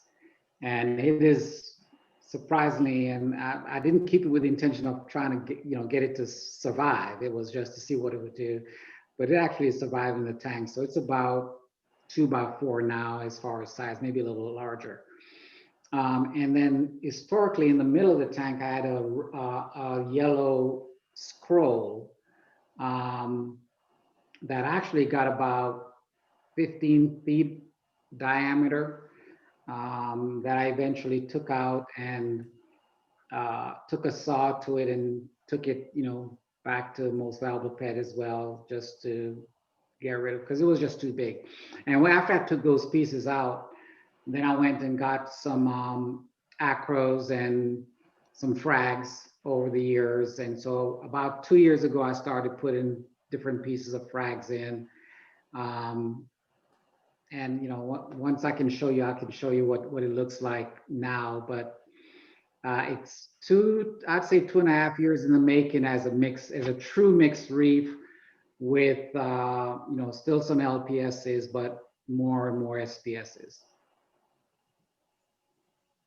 Man, after my own heart. I like that SPS game.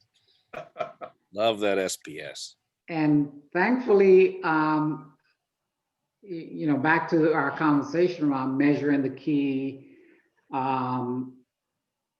the key components in your water. I'm surprised, after measuring last week, the calcium and alkalinity, and saw the wide variation. I'm surprised I didn't start seeing a lot of stuff bleach out and just start dying. But yeah, everything is still kind of looking okay. One thing that I did notice, I changed my T5s right in December. They were about 18 months old, going on to 20 months. So I decided to go ahead and change the T5s. And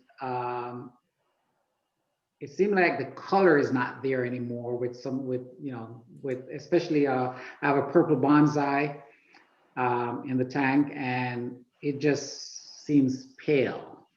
I don't know if it's the new bulbs or what's going on.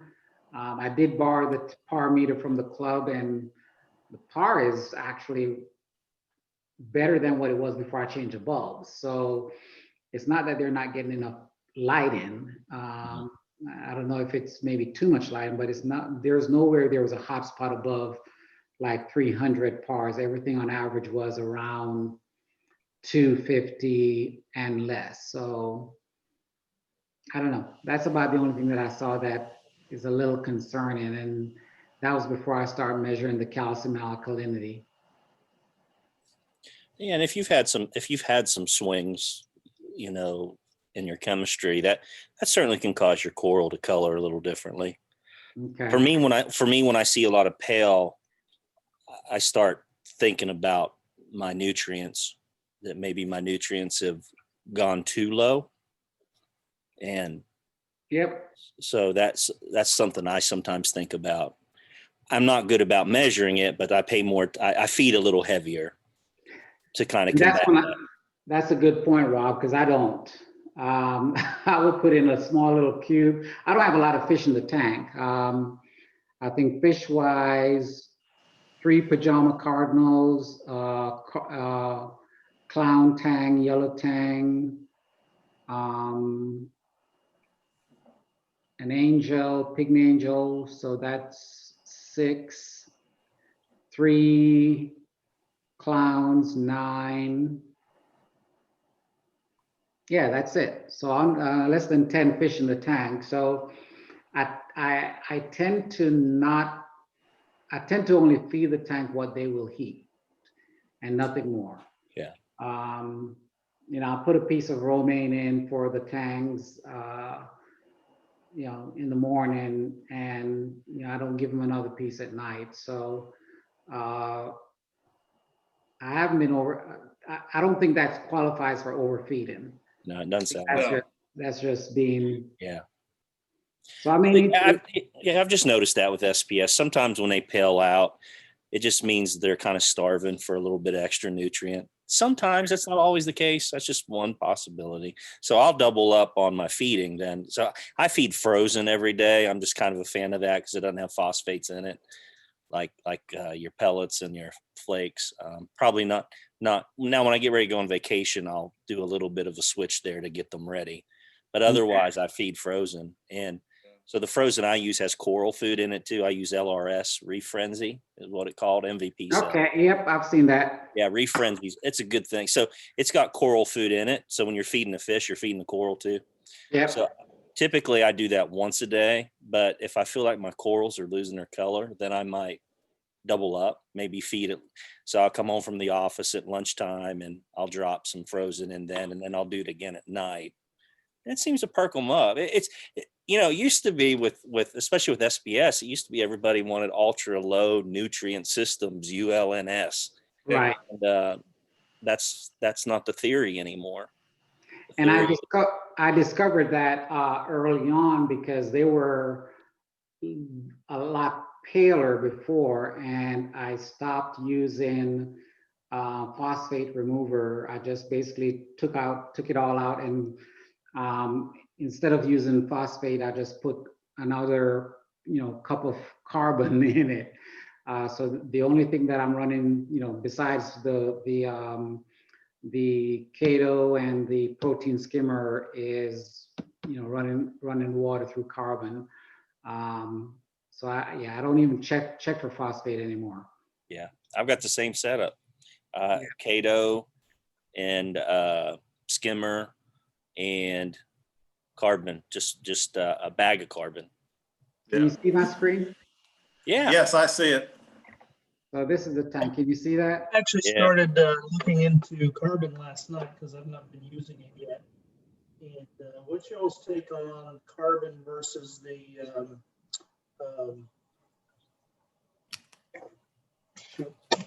well, the name. Sorry, my brain is gone, guys. So there's that pink Monipora, red Monipora. The last time I took it out of the tank, it was that size. I took it out and broke it all apart, and so after that I threw away. The rest I took over to most valuable pet, and as you can see, it's already grown back to that size. So I'm going to take it out again because I got to make room for the This guy right here. This is spread things out for the acros. Yeah. The green leather there I took it all out, and that's what I took back to Most Valuable Pets a week ago. And I kept that small piece by that sponge aid. Change it over to Brian. Yeah, great tank. That's awesome. That is a great tank. Mhm. I was showing it to my wife at the same time. She's in awe too. I like those Quaswell, acronyms. you've been nominated, by the way. I guess I'm not supposed to reveal that yet. But. So that's the purple bonsai. So there it has some color, and it's gotten a little paler. Yeah, So- those tips would be typically what you'd get all the way through the body. Yeah. Okay.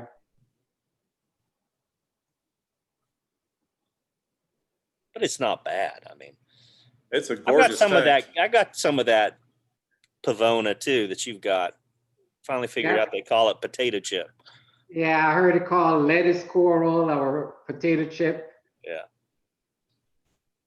And that's a yellow tip toward WWC yellow tip, maybe right there The with the right above the one you're centered in right on. above the one, yep, probably. Yeah. And then this one over to the far left, right next to the red Monty is Jason Fox, Mhm. something.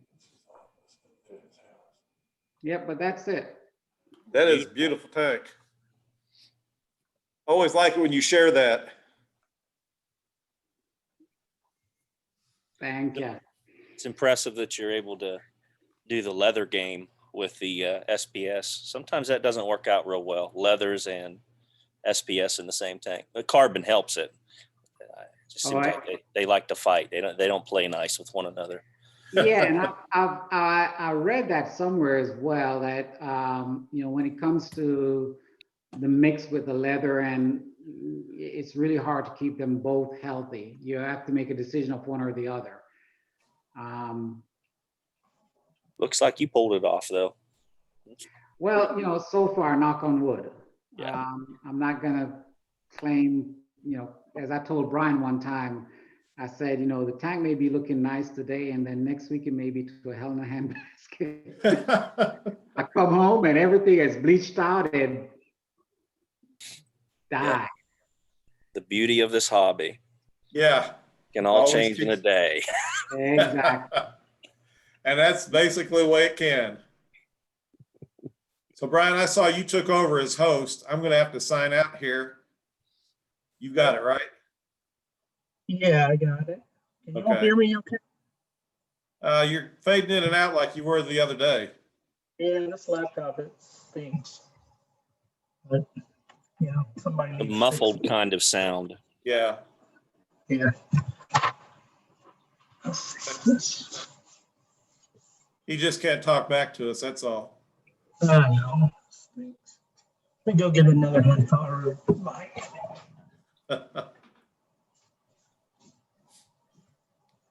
Since the So last- Croswell, how long's your tank been set up? The overall, for several years, as a saltwater, I actually started as a, when I'm first moved, so I've been in Kentucky now since '88. And when I moved here, I started with a cichlid tank, a 55-gallon cichlid.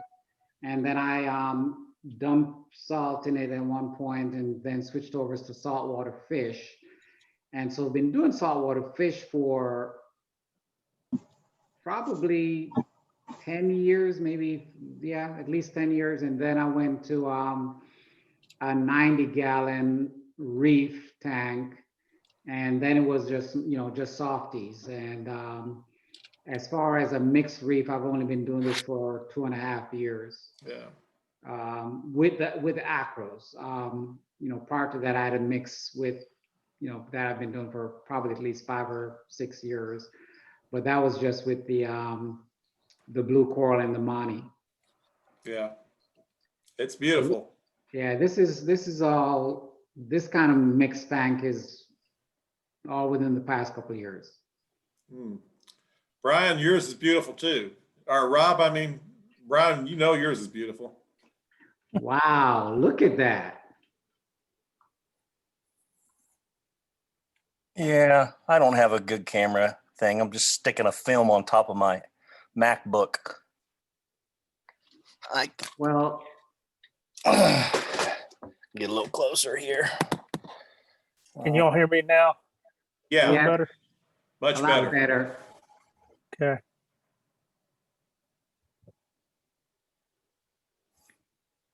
So Rob, you basically allow the monies to just grow. Yeah, I've got the same problem you do. It's ridiculous. And then I just rip them out every once in a while. And then I've got some big stags in the middle there that I have fragged I don't know how many times. And then I've Okay. got some of my, well, I've got a few higher end things. They're just hard to see on here. I've got a few things down on this rack I'm growing out that are higher end SPS and kind of up on the rocks and behind it. Starting to get more into the name stuff. Mm-hmm. And got a few things going that direction. And then I've got a few other nice pieces underneath the frag rack tucked back in the rocks.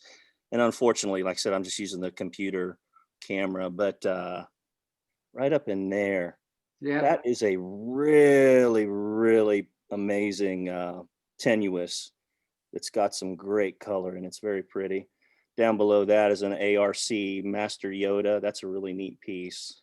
Right above it is a piece from Top Shelf Aquatics, Bill Murray. And Mm-hmm. we got something else stuffed in there. Oh, up on top, that's the SC Orange Passion. And then I try to keep a few things fragged. None of that's really the high end stuff that's fragged right now, but torts and stylos and a little Aussie fuzzy piece and a couple Miyagi torts in there and things like that. So, but you know, if I would have done this all over again, I probably like the Zoas and Pallies. Nope, wouldn't have done it. They're everywhere. It's hard to get them out. Yeah. The orange cap like you've got, nope, probably wouldn't have done that.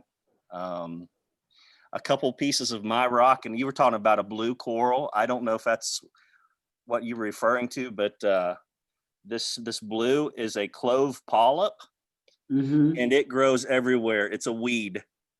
I should have never have let that get in my system because it's a mess. So you learn, you know, with Hey, this. hey, Rob, can you make a list of all the weeds that we want to You stay don't away know. from? And there's that light Seriously. setup.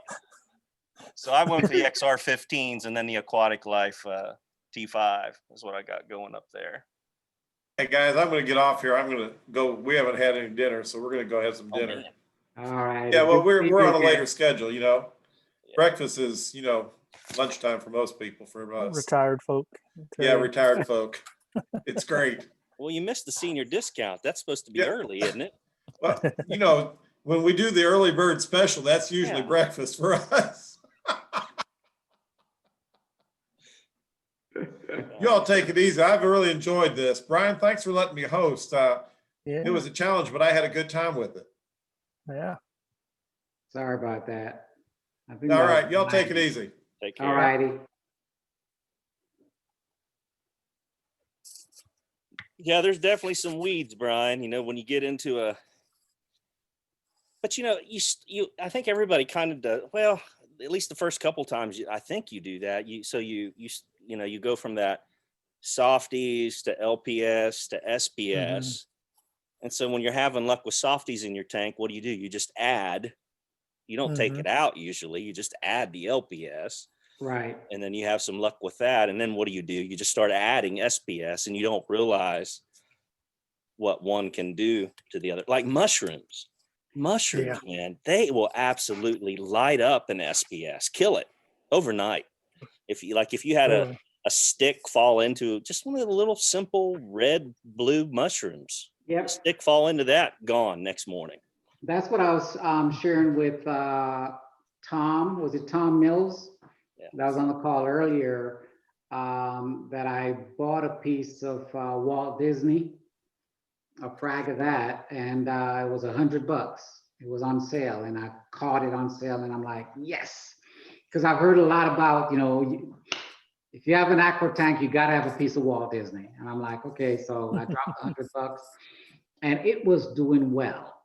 It was came in as a 1/2-inch frag and it crushed over the plug and something knocked it over onto a mushroom. Mm. Gone. $100. Oh, I'm like, I could have had 2 nice meals at name it, Malone's. Yeah.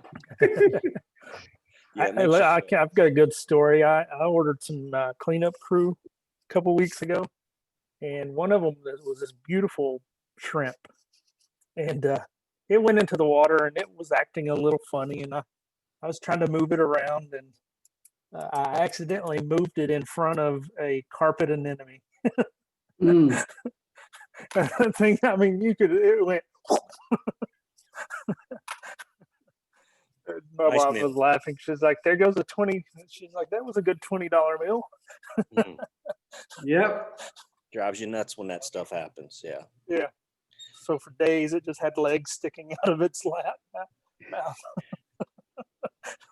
Yeah, with that orange Monty cap, I've gotten to the point now where I'll put frags on top of it as it plates out. Uh-huh. I just put little frags all over it. It just grows like crazy. It's like you. It goes all over the place. So it grows, it doesn't scroll like it stays in one place. It grows laterally.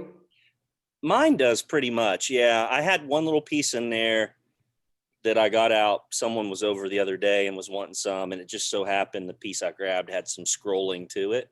Mm-hmm. Yeah, for the most part, where it lives, it just adds layers to it. Okay.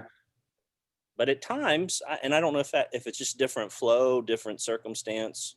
If you get into one corner of it, you'll find some pieces growing that begin to scroll up. But for the most part, mine likes to just move out, just like a shelf. Yeah, and fortunately for this red Monty that I have, it stays contained. Now, any piece that may fall off, of course, wherever it falls, it's gonna try to grow. So that's The Bacillopora, that's another weed, or Pocillopora, however you say it.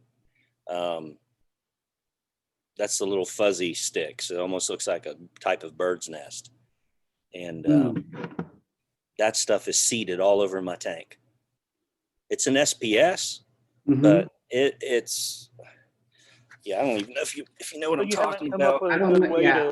Yeah, let me see. To kill all this stuff off. I mean, can't you laser it or something to get rid of? Yeah, chisel it away. Use bone cutters. I'll do that. But I've actually got a little frag of it because somebody was wanting it. So it's down here in this corner. Let me put a lens on it. That stuff right there. See it next to that Lobo there? That green little colony? I see it. Yep.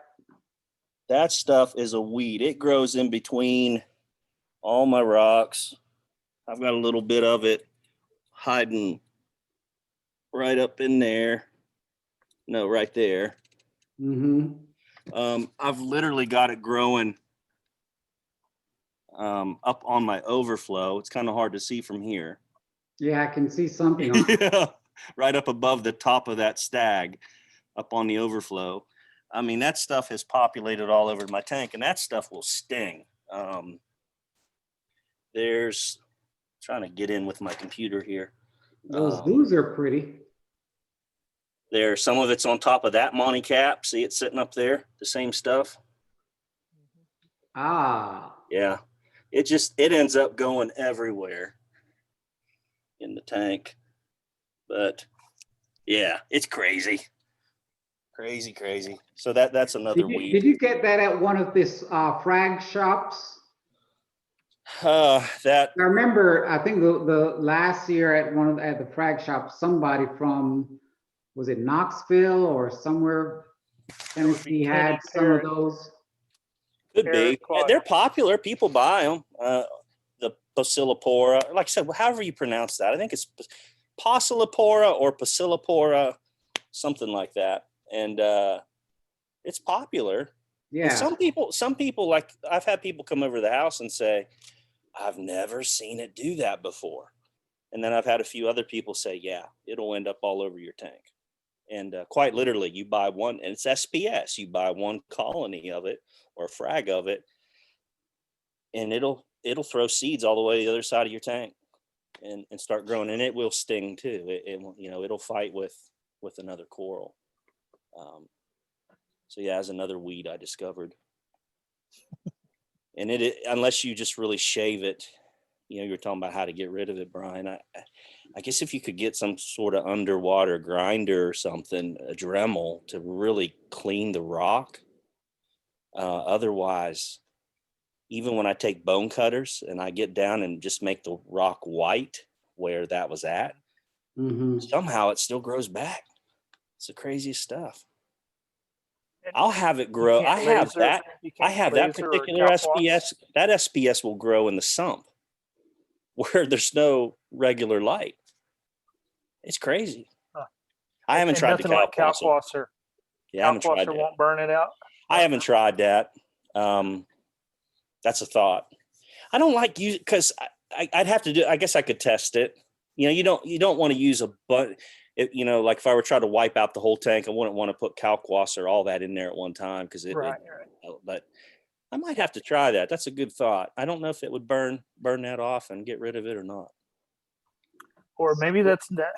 If a laser would do it, maybe the club needs to buy a laser, a water laser. Seriously, we talked about it at one time. Do we have a laser? No, but we talked about getting one. Okay. Well, I mean, do water lasers? I mean, is that a purpose to kill coral with a water laser? Or maybe that's a laser that you have to shoot through the glass, which is I think is a little dangerous because it could. Does it weaken the glass and then create other problems? I don't know. They were talking about using it to kill Aptasia, but Aptasia, you kill it that. Yeah, I've heard of it for that, like a surprisingly, it'll kind of blow up and throw babies everywhere. Yeah. If they made a laser that would do that, I'd be all in because I got Zoas and Pallies both. I'd like to zap. So you had asked me about the blue coral, Blue Ridge. Mm-hmm. So this right here on the overflow. Against the back of the glass. So it's just plating over right now. Yeah, it's a plating type of coral. When it gets onto, I actually had it growing as a column inside the tank, and I took all of that out and took it to Most Valuable Pet. If you go over there, you'll see still rocks over there with Blue Ridge on it. Okay. But it just spreads everywhere, and it just encrusts anything that it touches on it. So the way I've been trying to get that out is just scrape it all out. Yeah. I did. The other thing that's now weeds is this green star polyps. So that I've been killing with a caulk, just basically, getting caulk on it and then trying to brush it out. But as fast as I put caulk on it and get it backwards, it just grows back. So yeah, I manually removed all of my green star polyps. I was able to beat that in my tank, but yep, you're exactly right. Oh, how did you basically with caulk? I actually got it to where it was isolated to a certain area of my tank, and I just started ripping those rocks out and replacing the rocks. Yeah, ripping it out of the sand and getting rid of those rocks. Some people really like it, so there is a market for it, so you'd sell. Oh, there is, because I would put a piece of rock. I actually have some down here in the corner. You may see it right here above that orange mushroom. And so that orange mushroom and the green star pod that propagate over to it, I'll take all of that back over to Most Valuable Pet because they've been asking for green star polyps. Yeah. This piece up here is actually on a ledge, like a good sized ledge rock that I'd hate to have to take it out and break it apart to get rid of it. But if I have to, that's what I'll do. This vacancy right here is because I took out a piece of that Screen's brand not new moving frog around. spawn and took that out of the tank, and it was just getting too big. It was killing this fungi back here. We're still stuck on, I think, that first screen that had the Blue Ridge on it. That's Oh, where you I'm are? at anyways.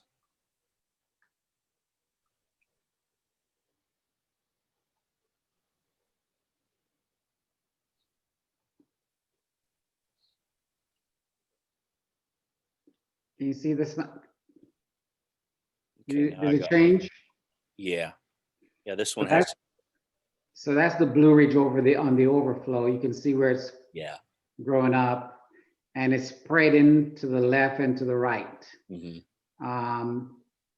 But this green star polyps, if you look Okay. down here in the lower right, you can see where there's a little patch there. So that's where I'll put some rubbles and have it just spread, and then I'll take it out and take it over to Most Valuable Pet. So I can contain it in this corner.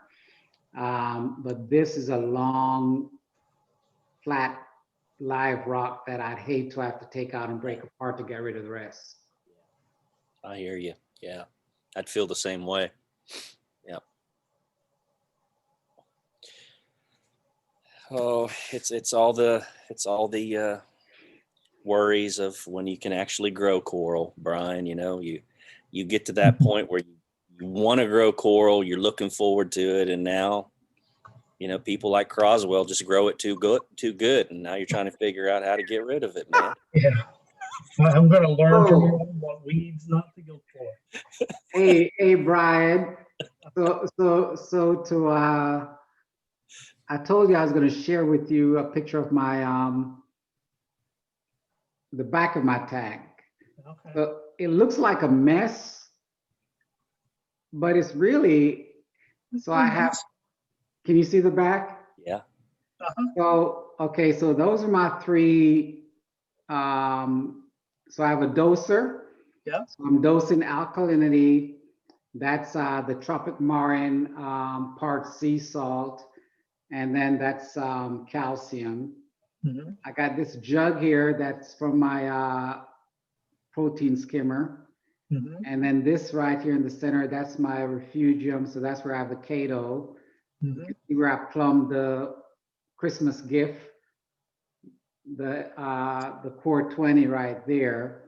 And then these two reactors is just carbon. Carbon.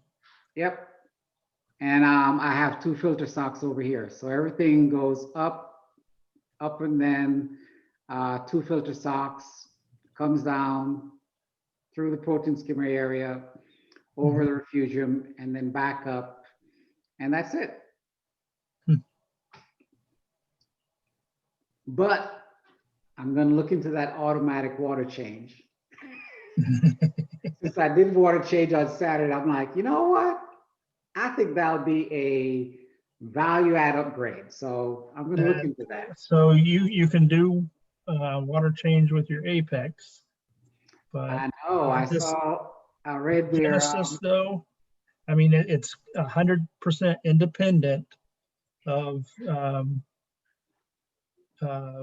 your Apex, but it is rock solid.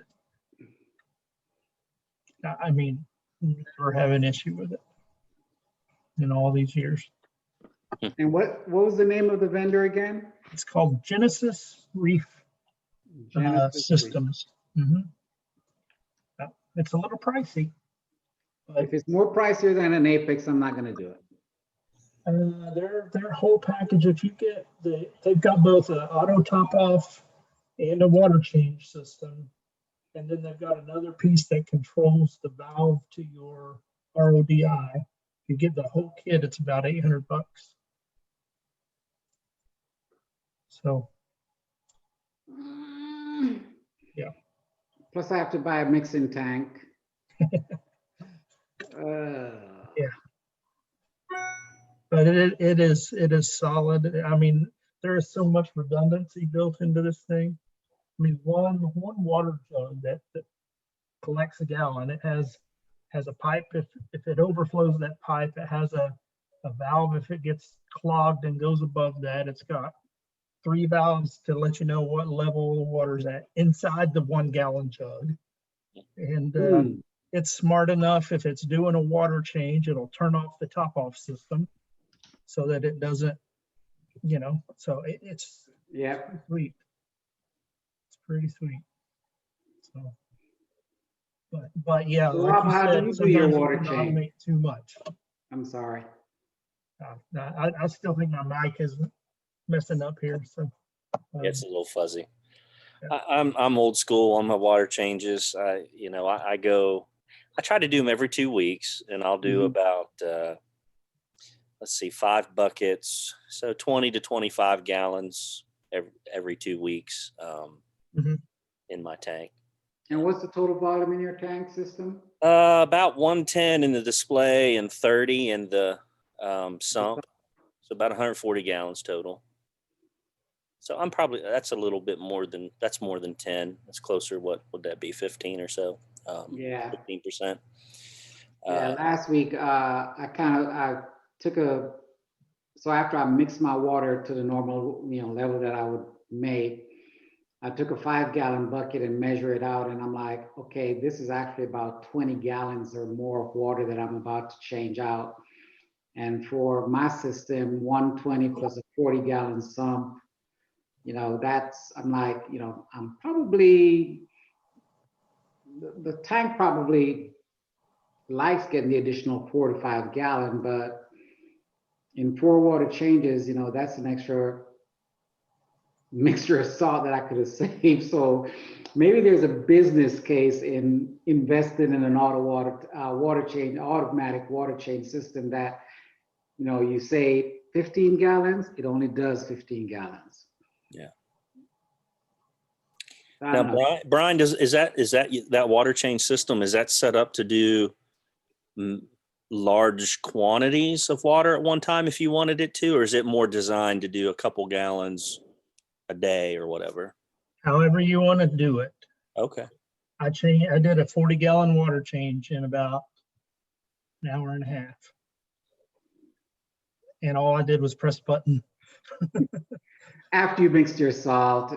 Yeah, after I mixed the salt. Yeah. But so you can set it on continuous mode, and that it'll do gallon after gallon after gallon. You can set a daily mode or a weekly mode. And if you set like 2 gallons a day, it'll do 1 gallon. It halves that up and does 1 gallon at one time and then another gallon later in the day. So Cool. yeah, it's pretty cool. Is the mic better now? It is better. Yeah, it is better. Okay. Had to crank it all the way up to 100. On the So gain. does it mess with your auto top off at all, or does it tell that like it's in the middle of a water change or whatever? Or how does that work? So when it's doing a water change, it tells the top off system to suspend itself while that's going on. Yeah. Wow. Yeah. It's so solid. The guy has not changed the design. I've had this now 8 years, and the design has not changed once. Not even a firmware. Now, it seems like nobody knows about him, but the guy used to live just north of, actually he lived in Florence, and then he moved to Chicago. But yeah, nobody talks about him on any of the forums. And I don't know why, because it is super professional setup. Wow. I'm actually online looking at it. So it comes with 3 pumps. Yeah, because you have to put a pump in your RODI bin, and you have to put a pump in your saltwater bin. And then you have to have a pump that goes into your sump to fill the water bucket, to take a gallon out of the sump. Okay. So the principle of it is, so there's two 1 gallon reservoirs. And when it's doing a water change, it'll pull a gallon out of your fresh mix, and it'll pull a gallon out of your sump. It'll equalize those two to make sure they're the same. And then it'll dump the dirty water down a drain, and it'll dump the fresh water into the sump. Got it. Yeah. So now I connected my the pump for my sump. I don't use that, and I put on off my manifold. I put a solenoid instead of a pump, and it opens up that solenoid, and then it fills that container up from my manifold system. So that eliminated a pump in my sump area for that purpose. If you were doing, say you did for argument's sake, a 10 gallon Mhm. water change, is it going to do that a gallon at a time? If you put it in continuous mode, it'll do a gallon at a time, one right after another. If you have it in the daily mode and you tell it 10 gallons a day, it'll take the day and divide the 24 hours by 10. And that's how often it'll do a change. Yeah. Because it almost seems like the content or the daily mode, whatever you just said, getting tired. Because if you were doing it all at once, you'd almost be grabbing, say you're doing 10 gallons and it has this gallon reservoir or whatever. Mhm. You'd be grabbing some of your freshly made water, Yeah. pulling it back out if you were doing a total of 10 gallons rather than just one. Right. One at a time. And yeah, so I've always thought that myself. When I did the 40 gallon change, how much of my good water did I take back out? Yeah. Right. So, 'Cause but it's I'm drawing from also moving that one 800 source. gallons an hour, so it mixes up pretty fast. Yeah. But to do a 40 gallon water change, though, I mean, to drain the tank and to wait and put everything at risk, and then the mess, and then, I mean, okay, maybe I wasted 5 gallons of that 40 with mix. Yeah. Maybe not. I don't know that. Yeah. I don't know. Do you do yours do you have it set up to do it all at once, or do you do it throughout the day? I do a gallon a day, but I was doing major water changes to get my nitrate down. My nitrate was at 40 like 4 weeks ago, and I'm down to around 9 now on the nitrate. So, but I've done 2 40-gallon water changes, and I've been cleaning a lot more, and so Yeah. I still have a diatom or a diatom mess. I had my tank recycled when I replaced all the sand, so I'm going through the ugly phase again. Oh my. Mhm. So even and it was live sand that you put in there? Mm-hmm. Yeah. Huh. Well, I assume that's what's happened, because I've just had a tremendous, I can clean it all, suck it all out, and the next day the sand bed's covered again. So looked at it under a microscope. It is diatoms. Wow. I would have never have thought that with the established tank, all the surfaces that have been established for as long as they've been, that Right. you would have gone through that. Mhm. Unless I was doing something to kill off my bacteria population. Yeah. Don't know what was happening there. What's this talked- storm mode, Brian? Storm mode. Storm is, his names are confusing. I always have to think about it. So a storm, It has detect and disable as the two options. Yeah, storm is, so you got the storm and the renew. So the renew, let's see which one is which. Storm means it's going to rain, so it's putting fresh water in the tank. So that would be the RO auto top off then. I wish they just called it water change and auto top off. Okay. You know, but it's storm and renew, and I've always got to think through, okay, which one is which. I name them in my system as change and top off. But you can buy them separate. Yeah, all the units out here on backwater, there's nothing available. Really? Mm-hmm. It's because Brian's been talking about it. Everybody wants them now. Yep. Everybody talks about automating it with their Apex, and like you all said, there's some things what's the purpose of automating it? If it automates itself, you know, other than maybe, okay, you get a notification that your tank just changed a gallon of water. Okay, that'd be nice. Oh, got it. Okay. I think if I were doing it over, I would go the Apex route.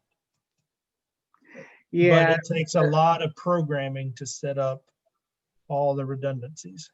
But I think Apex or Neptune has worked on auto setting that up. Yeah, the feedback I got on the DOS, Mhm. Apex. So the pros, well, you know, one of the biggest issues is that it's $300. But the pros I would say for that unit is you really don't need to have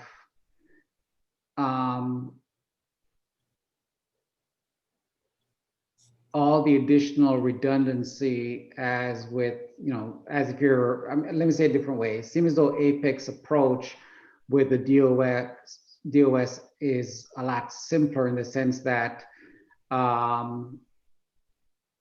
since you're using a doser, this one that actually can operate at a faster speed to do a water change, it actually measures exactly the exact amount of gallons that you're taking out and measures exactly the same amount that you put back in. You can put the redundancy by having your or not redundancy, but safety measures by adding those what do you call those? The float valves. Yeah, optical sensors. Optical sensors to, you know, to trip in the event that, you know, one side of the pump isn't working properly. But just looking at the difference between the Apex and the Genesis, it seems as though the Genesis is using, at least the one that I was looking at, the Storm, it's using the control buckets to measure out the exact amount of water that you've taken out, whereas the Apex, by, you know, the number of cycle it does as a unit, automatically measures that. Right. So if your pump is out of calibration, it may be doing more or less water than you. Yeah, and that's where you're, you know, having those optical sensor would provide another level of safety. Right. Yeah. But yeah, I don't know if I have enough, if I would even have room on my Apex to add it, but that's one of the things that I thought was a positive. What I really like about the Genesis is that you can use any pumps with it. You don't have to be dependent on a doser system. Right. That if that unit goes bad, then so there goes your your water change system. With the Genesis, you can buy any pump, it seems like, and plug it into it and it will work. Yeah. The only piece about the Genesis that I don't like is I can't, like the water change, it will, if I tell it to do a gallon a day, it'll do it at the same time every day, but it's based on the time that I hit the start button. So if I hit the start button today and it's 8 o'clock, it'll do a water change at 8 o'clock every day because I've got it set to 1 gallon a day. The Mhm. problem is if any sensor gets thrown off, that unit won't do anything until I go in there and manually press start again. So if something fails, it's okay, great, it's not overflowing, but then I have no way of knowing if it's good or not unless I visually check and hit the start button again. And if that device loses power, it won't just start at 8 o'clock. You've got to hit start, and that starts a timer. That's the only piece that I don't like about it, because I've got other things in my automation tied to it. Like I've got a solenoid on my skimmer cup that will open up and basically flush the commode once a day, right, and send that down the drain. And so I want my water change to happen in conjunction with that flush, because I want it to flush the smell as well. That's really why I do my 1 gallon of water change a day, is to flush that stink further down the drain. So those can get out of whack sometimes. If one of the float sensors is messed up and it's put it in pause, and I'm flushing the commode, but it's not rinsing it out, then I've got a little issue. But I put in a third backup system for that. I installed a bathroom fan that is automated and comes on at 8 o'clock when I flush that dang thing.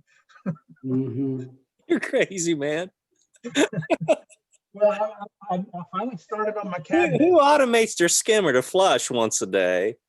And then who It's nasty. Brian Pryor. automates a fan for a golly. Brian Pryor. Yep. Yep. But no, so here's the reason why I put the fan in, because when I close all this in, there's going to be a heck of a lot of humidity in that cabinet. Yeah. And so I've also got a humidity sensor in there that if the humidity reaches a certain level, it'll kick on the fan for 5 or 10 minutes and then turn it back off. Wow. Now I don't have that on my Apex system. I've got that on my home automation side. So, but yeah, I automate things in my house. So you walk into a bathroom, the lights come on.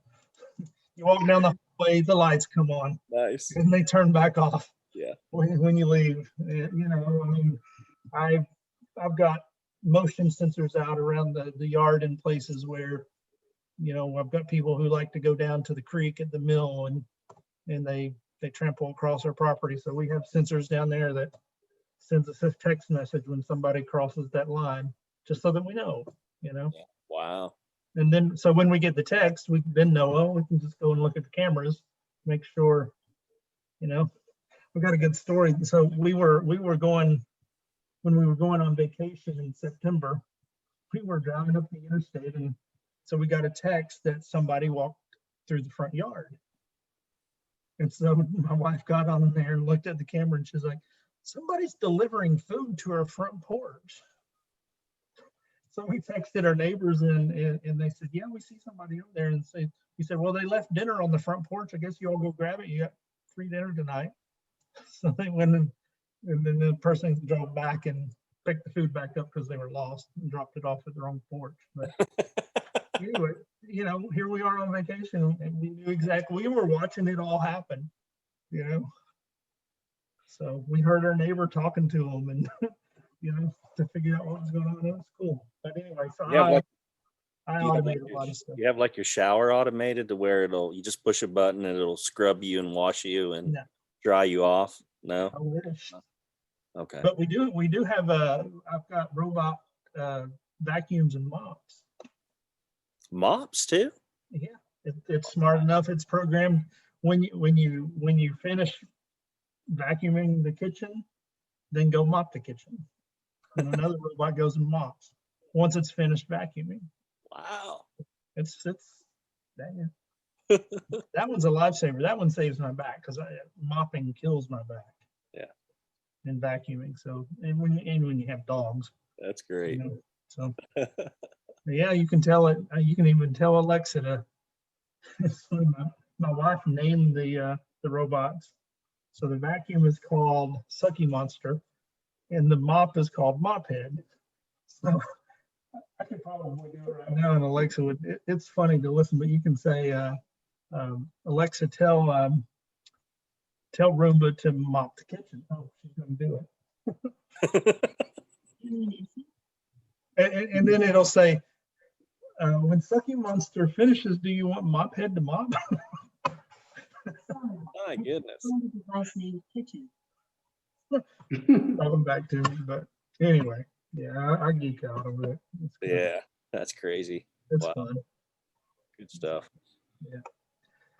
But yeah, next time we're on a meeting, I might have cabinets in place. So Yeah. my, let's see if you can see up there. It's going to be my slide out. Let's see here. Actually, I'll go. Anyway, I'm going to put shelves in here. Mm-hmm. Didn't show, did it? I'm horrible at this stuff, guys. There we go.